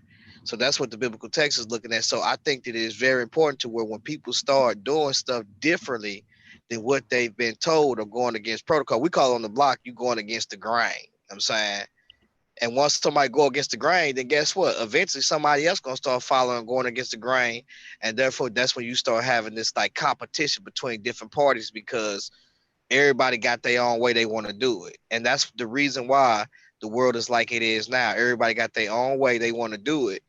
And But but, ultimately, go ahead, I'm but sorry. to be honest, that's how new ideas and thoughts and inventions are made. Is essentially going against the grain. Because if you look at some of our greatest thinkers, if they didn't think, outside of, the proverbial box, but if they didn't, try to find a different way, then we wouldn't have certain things that we have today. Because, we would all just have those same flip phones if nobody tried to think outside the box or go against the grain and try something like, let's try this touch screen thing, this smartphone thing. You know what I'm saying? Or let's try this car that doesn't run on diesel but runs on unleaded fuel, which is cheaper and more accessible. You see what I'm saying? So in a sense, I see what you're saying, But at the same time, going against the grain is the natural way of humans. That's just what we do. Right, and I think that for the most part, I think that when you say in that aspect is, I think that we want to survive. So because we want to survive, we come up with different things. You know what I'm saying? And even if it's even now, if a person want to survive and they dealing with medical science, then they doing what they want to do is because they want to live, they want to survive. So we understand that people want to survive, but where the problem come in at is when you want to survive at the expense of somebody else. So so then is your good that you feel that is good, is it for all people, or is it just basically for to preserve yourself? And so then that's when it comes to, okay, he going against the grain. I'm saying, like, he ain't following, he ain't following suit basically. The way he's doing it, it's not so that free moral agents can for the good of all. It's this is just for this guy right here. You know what I'm saying? And he's doing this type of practice, you know, based upon us. And like I say, technology is great, but at the same time, like for instance, I was talking to the doctor the other day, and two doctors. We got my UVI doctor for my son for his eyes, and then we also got the rheumatologist doctor for disease, his autoimmune deficiency, right? And so one thing about it is, you know, all knowledge comes from God. I'm saying that's what I believe, from the creator. You know what I'm saying? This is knowledge that we see that has been patterned within the universe to where we're trying to figure stuff out. But I've noticed this about doctors. And he has a pediatrician that he sees. So he's seen a total of about four doctors now: two eye doctors, rheumatologist doctor, which is the disease doctor, and also his pediatrician. Now, here's the thing: what she came and she said, now the doctors told me from the get go. They said, I'm gonna tell you what this is. Research it. Look up everything that you need to know about it. Research it." And he gave me all of that. So you know me, I'm gonna look that stuff up. I'm just not your average. You're not gonna tell me this and that. And so when they said he had uveitis and they say he has an autoimmune deficiency, they said his immune system is attacking itself. Now the immune system won't stop attacking itself. It's just like if me and you go into war, we fighting, right? And let's say for instance, we fighting and there's other innocent bystanders around us. While we're fighting, those innocent bystanders could be good people, but they getting harmed by us fighting. Let's say, for instance, I'm fighting against you, you the virus, but I'm fighting you to where I overpower you. But at the same time, I'm overpowering you, and then we turn up everything, even the people who ain't even in the fight. Well, that's how the autoimmune deficiency work. It works the same way. It's turning up the tissue, the good tissue that's living around. Even though the immune system is supposed to stop the infection, it starts the inflammation because of the war that's going on. And so what happens is the immune system starts to attack itself. So here's where the bad type of here's what we do. And it's good in a sense, but then it does we don't never initially get to the problem. What we do is we trick the body. We say, okay, since the immune system is attacking itself, then and it's turning up the tissue within the eyes or within the body, we have to suppress the immune system. So let's give him a immunosuppressant. Let's suppress his immune system. And so when we suppress his immune system, not only do we open up him to get other sicknesses, but we tricking the body. And so we don't see that. And so we never find the problem. And so really what we should be doing is we say, well, let's suppress the immune system, but let's really work hard on finding the problem, which some scientists are doing. I'm gonna tell you what the problem is. I'm gonna tell you. So the doctor, they call me, right? They say, well, his eyes are looking great. They're looking better. Now I told my wife before when he first got this, I said, it's our son, he has allergies real bad. And we found out that he's allergic to so much stuff. So I said, okay, if what I've learned about this is this can also come from allergens, from different type of things or whatever. toxics is coming into his body that can cause his eyes to be inflamed, as well as JIA, juvenile idiopathic arthritis, which he doesn't have that. But that will come if we don't find out what's causing him to have this inflammation within his eyes before it spreads to his body. Well, the body is taking in something that is toxic. He's not getting something, whatever he's getting, he's lacking something, or the body is taking in something toxic. 9 times out of 10, the body is taking in something toxic. He's having some type of allergic reaction. His immune system is attacking it, and it's over attacking, and it keeps attacking, but we can't find out what the problem is. And so we suppress the immune system and slow it down, then we open up the door to other problems like cancer, stuff like that, because the immunosuppressant can also cause cancer. Also, it could cause you to get glaucoma in your eyes, as well as also cataracts. And so what we do is we cause other problems. And so when I told the doctor this, he didn't, I'm straight telling him this. I said, well, first of all, we need to take him off the steroids. Y'all ain't been following protocol. He should be on the steroids no longer than probably 3 to 4 months. We need to get the immunosuppressant working within them, because it kicks in about 3 months after you start giving them immunosuppressant. It kicks in. Once that kick in, they should take him off the steroids. They don't follow protocol. These doctors don't follow protocol. Not only they don't follow protocol, guess what? Notice when you go to the doctor, they don't tell you that you need to eat right or change your diet. They don't send you to a nutritionist. They don't check you for mercury or none of that. Why? Because the vaccines got mercury in it, and they don't want to tell you that. So when I asked him, I said, have y'all checked my son for mercury, tuberculosis, all these other things that I see can cause all this stuff? I said, y'all ain't checked them for none of this. No chest x-rays, none of that.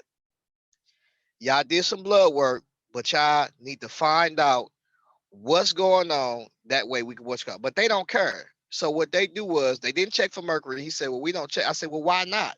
It's doctors that I've seen that said that mercury could be a problem. But you know why they're not going to check for that? Because if you go and check for that, then you find out, well, where did the mercury come from? 9 times out of 10, it's your vaccines. And so what happens is we want to fix the problem. But until we fix the problem, guess what we're going to do? We're going to trick the body. We're going to trick it. But in tricking the body, this is where we getting our cancer from. I guarantee you. I can 100% guarantee you. The toxins that we putting in our body is what's causing us to what's caused. So guess what we found out what it is? What I told her from the beginning it was. I told my wife, I said, my son eats something all the time. And guess what that is? It's the milk. It's the milk. But guess what? I don't find it odd, because months ago, well, I'm gonna say years ago, I should have took heed, but I didn't. Somebody sent something to my inbox on Facebook, and they in the inbox they said that it was this white man speaking. He was I don't know who he was, but he was saying that the government, and he was saying that also people that at these local stores are putting radioactive, more of radioactive milk that has more radioactive particles in it, uh, uh, radiation in it, more radiation in it, of milk in our communities, mainly in the black communities. That's what they were saying. And the people who at these stores, they buy it because it's a cheaper grade of milk. And they said, and I never paid attention to it. But the doctor, she said she was laying on her bed as pediatrician. She said, I was laying on my bed. She said, I want to bring him in for some tests because I was thinking about something. I told my wife, I said, I think it's the milk for some reason. It's causing him this allergen, this toxin to go into his body that causes inflammation within his eyes. I told her that. She said, when the doctor came and told her, she said, I want to test him for something because I noticed that some things that was going on when I tested him for his allergies. It was some other stuff that I seen too. She tested him. She said he cannot drink milk or eggs, which that's what he was eating, milk and eggs. She said he cannot drink that. My son will wake up and drink. I mean, he will eat cereal all day. That's his favorite. All day, eat cereal all day, milk all day, milk and graham crackers, all of that. I told my wife, I said, it's one of them too. I said, let's take him off of that milk. I How said, old is he? my son is 5 years old. Okay. I said, let's take him off the milk. That's what I said. Let's get him off the milk. We got him off the milk, right? Took him to the doctor. The doctor was like, "Oh, his eyes is looking real better. Look like he's getting better and stuff like that." So then, once I said, "Okay, so now we need to start changing our diet up because if he gonna have to eat right, we gonna have to eat right. We already don't eat red meat in the house, but we finna stop eating like gluten stuff, all these little different snacks and stuff like that. We gonna go gluten free." I said because we're gonna try to lay down off the dairy products. We have a cheat night, but we're gonna lay down off it because it's something with this milk. You know what I'm saying? And his body don't take good to it, and so he already allergic to a lot of stuff. And so that's my thing with that is that yeah, medical science, technology, that's great. We need that, but when you are when you are trying to just temporarily or just try to get by, you're gonna run into other problems. And that's what we running into in the medical field. That and they know that. That's why they need test subjects. They know that. So that's my whole issue with that, man. Is really and this my what I'm gonna tell y'all. Take them off of that milk. Take your kids off of that milk. Find another source of vitamin D. That milk is not good. It ain't right. And we was even getting And 2% milk. Go ahead. yeah, and bro, it sounds right because like my mom actually has like 9 different immunodeficiency diseases. You feel me? Like and it actually she has vitiligo Mm. because of that for that exact same reason. So just like you saying, bro, my mom is like in her like about to be in her mid-50s.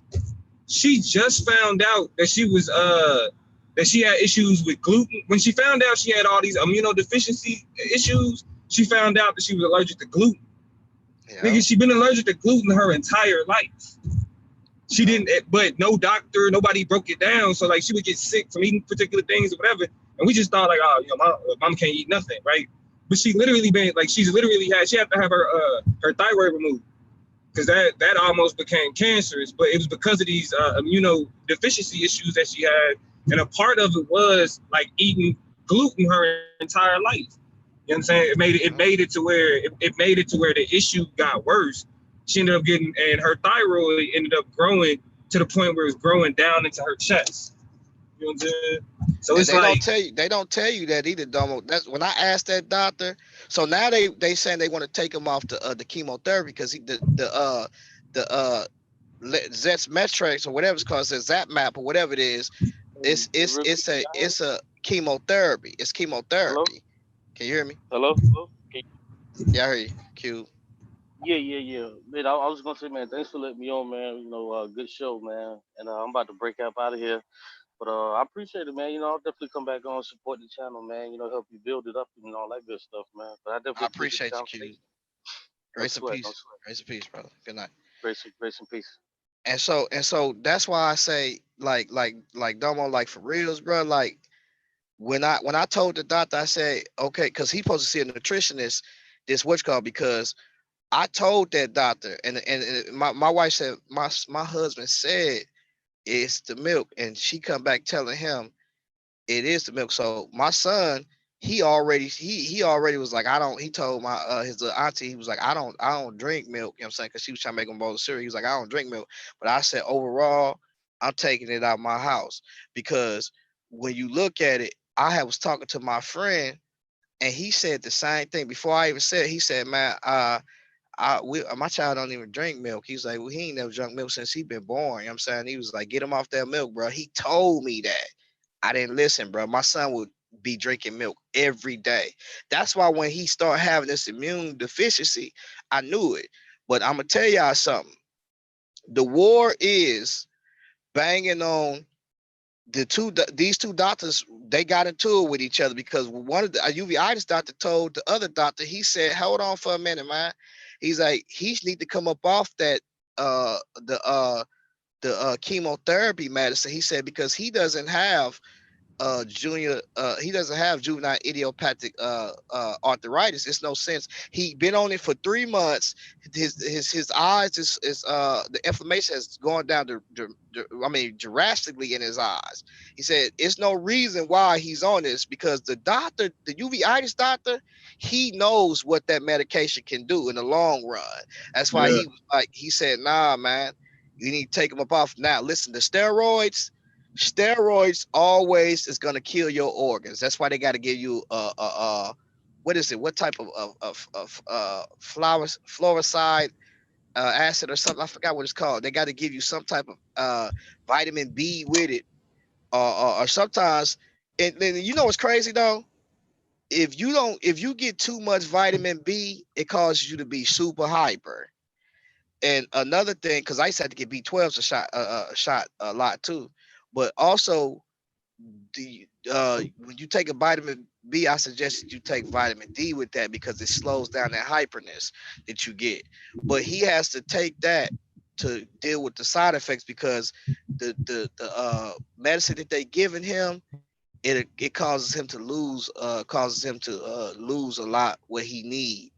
And I'm gonna tell you, your mom, when they 50 and they over age like that, they go and they give them people this chemotherapy, knowing that chemotherapy medicine gonna kill them. Did you know that Yeah. it's gonna kill?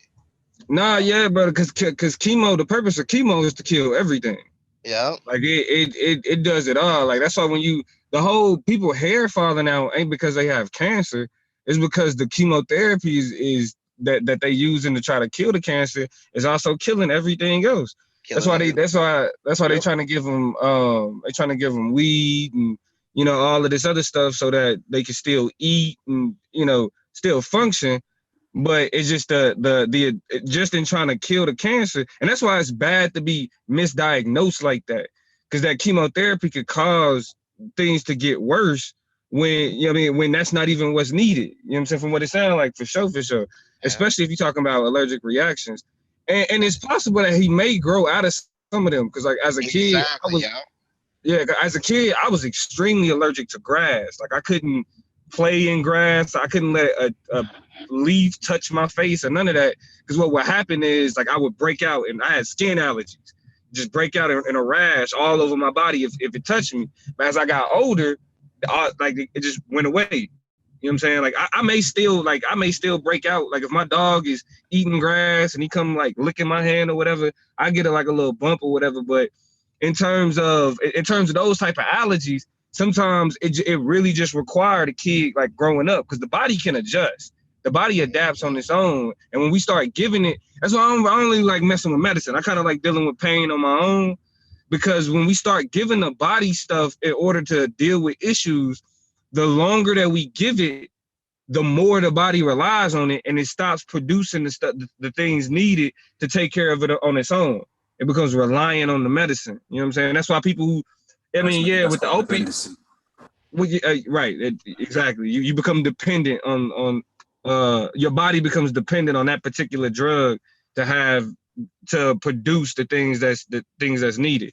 You know what I'm saying? So yeah, I feel you, bro. Like the industry, the problem with the industry is like everybody say is that it's more focused on treating the causes, treating the symptoms, as opposed to curing what's causing it in the first place. You know what I'm saying? And that It's more and money that's in that. and you know why? You know why though? I found out why.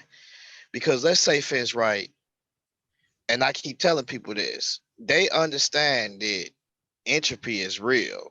Like if you say, like if I tell you, like I know black people say, well, we in tune with the earth, we in tune with the sun. But if I told you and I said, well, nigga, this earth dying, and I say that the sun is starting to take us out. They say, well, what do you mean by that? I say if you have milk or you have cows that has more radiation and more radioactive particles and radiation more than the next, which can be harmful, then you would say, well, where are they getting it from? I'm gonna tell you where they getting it from. If you got an atmosphere, because we killing our atmosphere, that's weakened, then you have more harmful rays coming in. And guess where it's gonna come to? It's gonna come to your plants. Guess who eat from your plants? Them cows. Guess who you eat? You gonna eat a cow or you gonna eat plants? So they understand it. That's why they try to come with what you call genetically modified food, because eventually you're gonna have what you call, when you go on west, it's a whole drought west. What do I mean by west? When you go west, it's nothing but desert. Nothing but desert. You know how that happened? Because of our sun, climate, environment change. So eventually they know that's gonna spread all the way across the Midwest. So we have to come up with ways for survival. We have to sustain ourselves. We need food, we need water. We need all of that. That's why we try to turn salt water into drinking water. We try to make way of, because we know eventually and that's why they trying to stop. They trying to stop once again us making these nuclear bombs. Do y'all know what nuclear plants do? Do y'all know that even though I drive this truck, I got what you call a DEF system, diesel exhaust fuel, and it's to keep the air clean. The 80% of the time, most of these trucks is in the shop because of the DEF. You know why? It's almost just like the flu virus. Every year, they have to update these things or try to make it better, because you know why? They can't seem to catch it and fix things that need to be fixed when it comes to keeping your air clean. And so when it comes to these environment tanks and environment systems on your truck, every year it's they chasing it. They trying to, it's like chasing your tail. So they have to update, try to come with something that's gonna work. And guess what? It kills the engine. And so 80% of the time, when you go to the truck stop, the next time, if hopefully it don't be a next time, if I gotta take my truck to the shop, I'm gonna go live and I'm gonna ask them, what your truck in here for? What your truck in here for? They all gonna say because of your environment, DEF, evap system that's on your truck. Because you know why? It's, they know that if we don't have that system, it's gonna kill your air. But I'm gonna tell you who I'm gonna tell y'all who don't care and walk around with masks on their face. The China Chinese. and yeah, in Africa. Yeah, China and Africa. Yep. And that's why with the last truck I had, when it went down, they sold me a bad truck. That truck went down. I spent almost 10 grand trying to get that truck up. Guess what? It went down because of the DEF system. Guess who bought that truck? Guess how I evened out. The Africans bought that truck, because you know why? They can run those trucks and they run them without the environment system on there. And Yeah, especially when you talk about that nuclear, that nuclear power. China. The reason why you not supposed to have a pescatarian diet, because most of where we get our fish from has all these toxic metals, whether it's mercury, you know what I'm saying, all of these issues with the water, you feel me, because of how, like, we have all of these governing bodies that make sure that, like the EPA, for example, if you're gonna have any type of nuclear facility, all of these things have to fit certain guidelines. But shit, you got, or my fault. But you got you got people like Russia, who they just had a nuclear explosion, killed like 2 scientists, 9 soldiers, just because they playing around with nuclear weapons and all of those things. And so that's why the Paris Climate, or the Climate Accord, whatever, that was the reason why that was a big deal, was because globally, in order to kind of combat a lot of especially what's going on with our air, it has to be like a much larger initiative, because India, China, certain parts of the United States are producing that much more pollution than the rest of the world, and when it's having a global impact. I live China ridiculous with it. China got masks on their face. It's terrible, yeah. yo. I'm even like when I moved out to California, like my nostrils have been consistently constricted. Because I came from the Midwest. It's more open, less factories. You feel me? I moved to Cali, down like close to the bay, to South Bay, where they got all these refineries and all of this other stuff. My breathing completely changed. You feel me? Because of like the air and the toxins and everything that's in the air had it, and the volume of it. You know what I'm saying? And the air is just on a whole nother level. You know what I'm saying? So Now it's you like, know what's so we talk crazy? about that entropy. I think that, I mean, go ahead. No, go ahead, brother. You said talk about the entropy. No, I was What? just gonna say like that. Yeah, like all of this, we know that at some point in time, the sun is gonna turn into a what they call a white dwarf or a blue dwarf or something like that. To where like when it reached the end of its life cycle as a star, it's gonna grow like 3 or 4 times its current size, or maybe even bigger than that. But it's gonna grow to the point where it's gonna evaporate the Earth anyway. Like that's just the reality of the, you know what I'm saying, of the star, as well as the fact that the Earth in its time of existence has had multiple extinction level events. You feel me? So it's like, I mean, we headed towards. I mean, they just said that July was the hottest temperature globally in modern times. You feel me? So it's like, yeah, we head in that direction. Yeah, We but head in that you know what's crazy direction. though, because I was saying that the other day I was like good because I came from California and I moved to the Midwest. I was born and I left St. Louis when I was like around about like 1, and I moved to the Midwest. I mean to California, and I stayed in California until I was around about like 17. When I came to the Midwest, I've never had allergies or any of that in my life. Like, bro, I used to hoop like crazy in Cali, football, all types of stuff. I came to the Midwest, none of that, bro. Like, and I ain't never smoked a day in my life, but I came here, I developed allergies. It was the opposite for me because I was taken out of my climate what I Mm, was in. I developed eye allergies. My eyes run all the time. My and I didn't even know did I I never had that problem in California, but I come to St. Louis, bruh, took it out of the climate that I was in into this climate. My body don't even do good. Matter of fact, when my kids was born, my I got like 2 light-skinned kids. They told me that I need to take my son Levi and my daughter.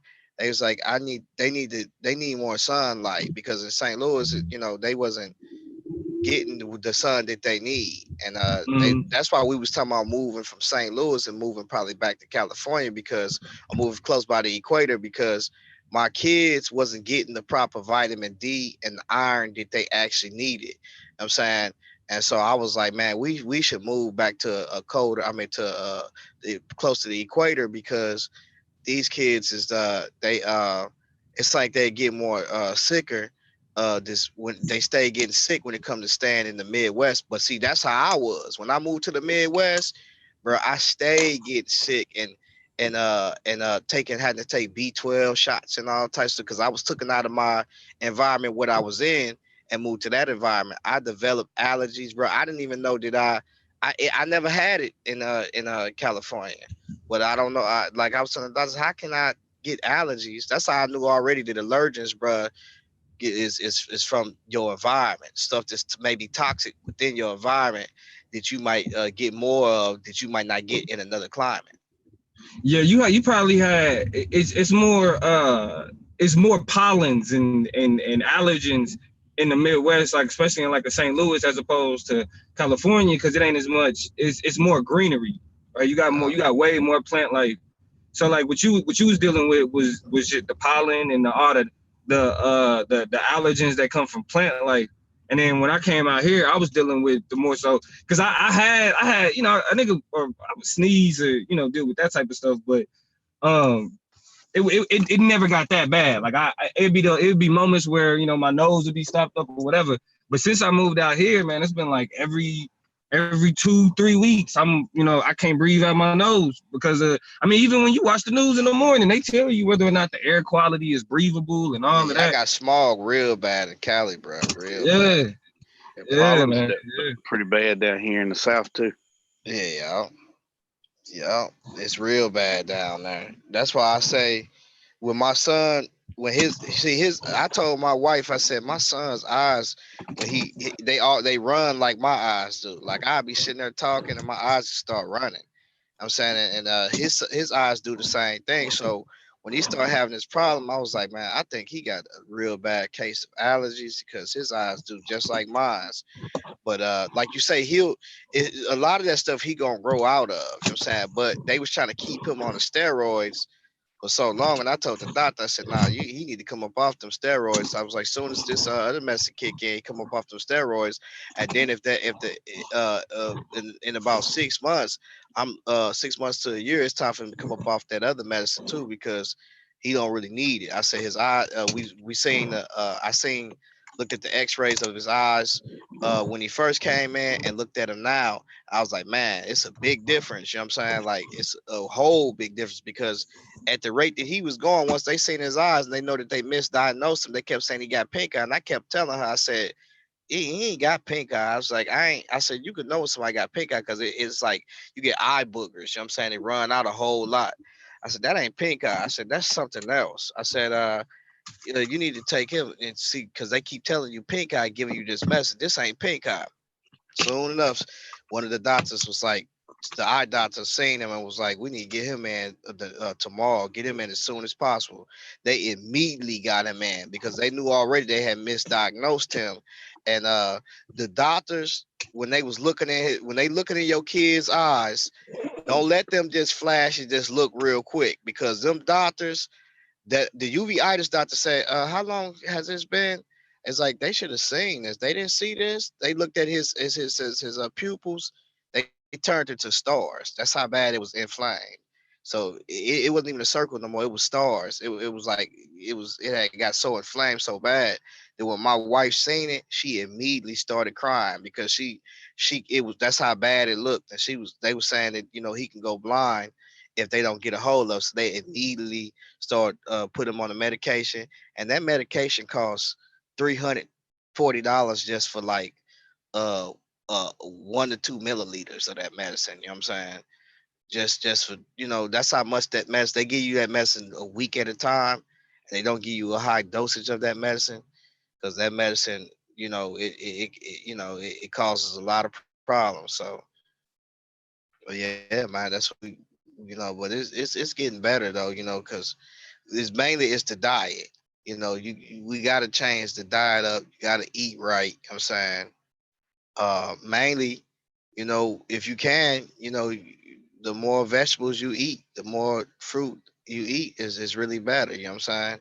And make sure you get what you drink and what you take in. A lot of these meats, they ain't been prepared right. Stuff going on with these meats. I've been to the slaughterhouse before, so I know I used to bring stuff in. We bring that stuff in, man. That stuff be leaking all in the back, blood be everywhere in them refrigerators. They got a little drain where you go and you pull your trailer back into. You open up your trailer, or you ain't got to open up your trailer, blood dripping. Once that thing start thawing out, that's why they got to try to have you to keep it cold. Cause if your fridge mess up, that blood gonna start running all out that meat, dripping all on the highway. I didn't see people dripping blood on the highway. Yeah, they Yeah, treat so them that's animals pretty rough too. Yeah, it be dead pigs out there, dead the chicken farm, Tyson, Purdue and Tyson, bruh. I promise. Soon as you pull up, you already know it stinks real bad. And I mean, it stinks so bad. I'm talking about, bruh, like it's horrible. It stinks so bad. They got what you call like these little fans that they put inside of there because if they didn't have them fans, a lot of them chickens they don't be right. And if they didn't have them fans, like you'll know when you get close to like a Tyson or a chicken farm because you're gonna smell it off the highway. If they didn't have them fans, that them chickens and stuff be getting sick and stuff because that's how bad it's just terrible, man. It's horrible. And then they save every part of it. When you get to the pigs be stiff, dead, laying on the side of the big pigs, man. And they take it, somebody come and pick that stuff up and they use every part of the pig. Every part of the pig, ain't nothing going to waste. Every part of that pig being used. yeah. I was in Louisville. They got a pork factory out there, boy. My first time out there, I'm like, this is disgusting because you could just smell it like throughout the whole city of Louisville. Like you just walk around, like, what is this smell? You feel me? It's the pork factory. It's that bad, Yeah, bro. it's bad out here, man. But yeah, man. Anybody else got anything y'all want to say before we get up off here?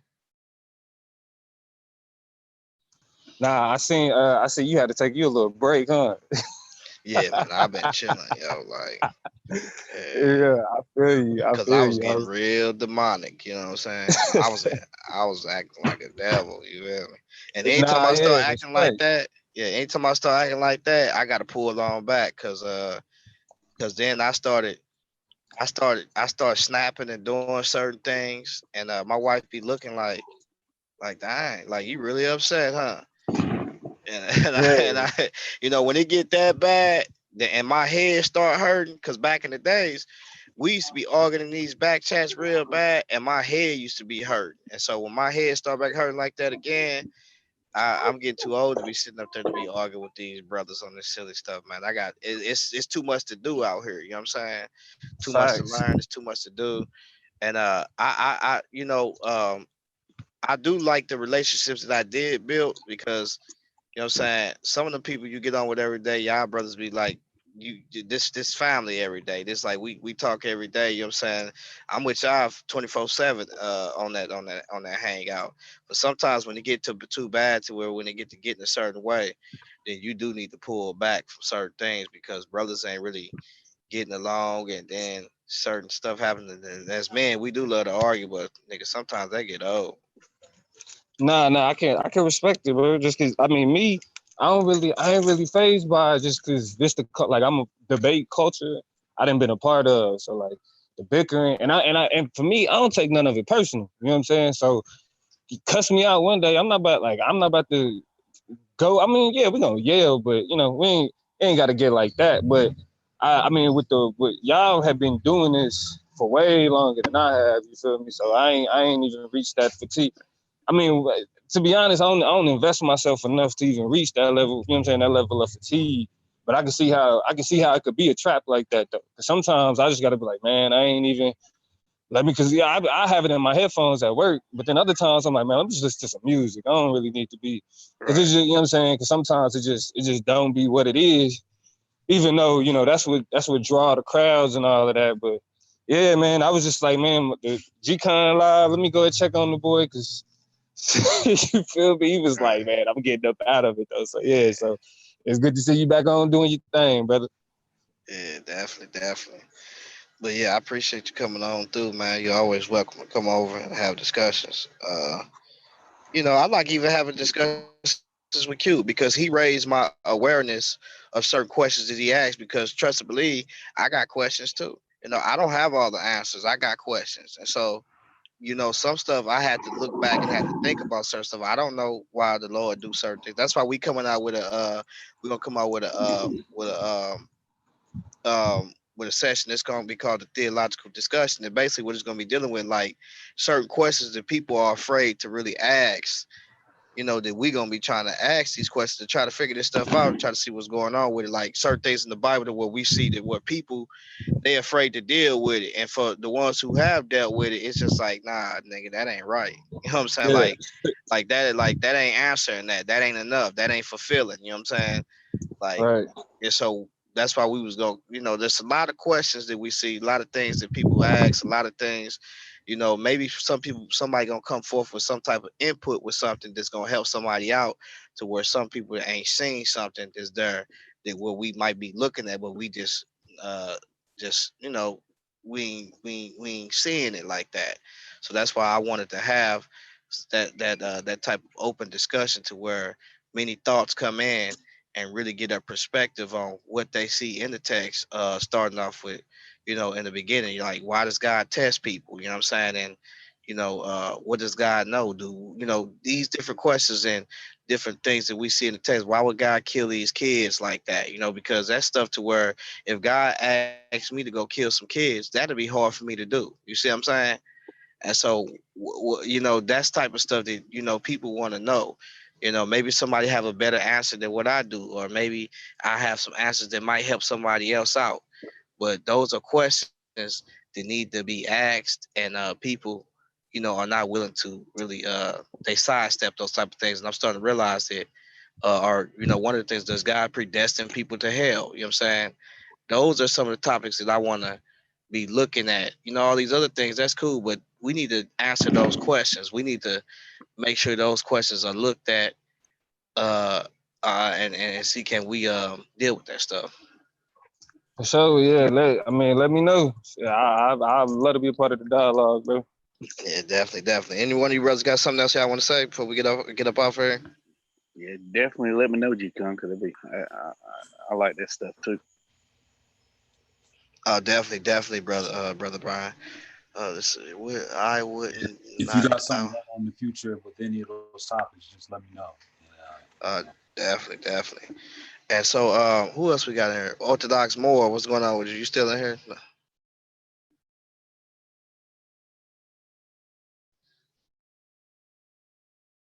Yeah. With that being said, man, I'm gonna go over and check this brother inside the nation out. I see he went live. I think he still is live. He might be still live, huh, BG? I think he was supposed to go at 9:30. He tagged me in something on Facebook, but Oh, I he's hadn't still went over there live. yet. He Yeah, I go definitely over there and live. try So to I'm get gonna one go and go before you check go that in there. out. I'm All gonna right, check that out, and then keep an eye out, man. Appreciate you, BG, man, for sending me the information to always sending me the text me the information, man. I definitely appreciate it, as well as no problem, Kevin no G. problem. Kevin G, likewise, man. Kevin G sent me information the other day concerning um Babylon. You know what I'm saying? I don't know if you got that. I should have sent it over to you, BG. You probably already got it though, about how they. Send it to me. I mean, I'll read it. Even if I didn't got it, I'll read it again. Yeah, I'll definitely send it to you. So with that being said, man, grace to people, grace and peace to the family out there, man. Make sure y'all click and subscribe, man. Share it. I think I'm gonna be on Ron Shields' channel tomorrow. He asked me to come on over there, so I'm gonna check out Ron Shields to see what he got going on, man. But with that being said, man, peace to you, brothers. Thank y'all for coming out, and man, we definitely will get at y'all the next time.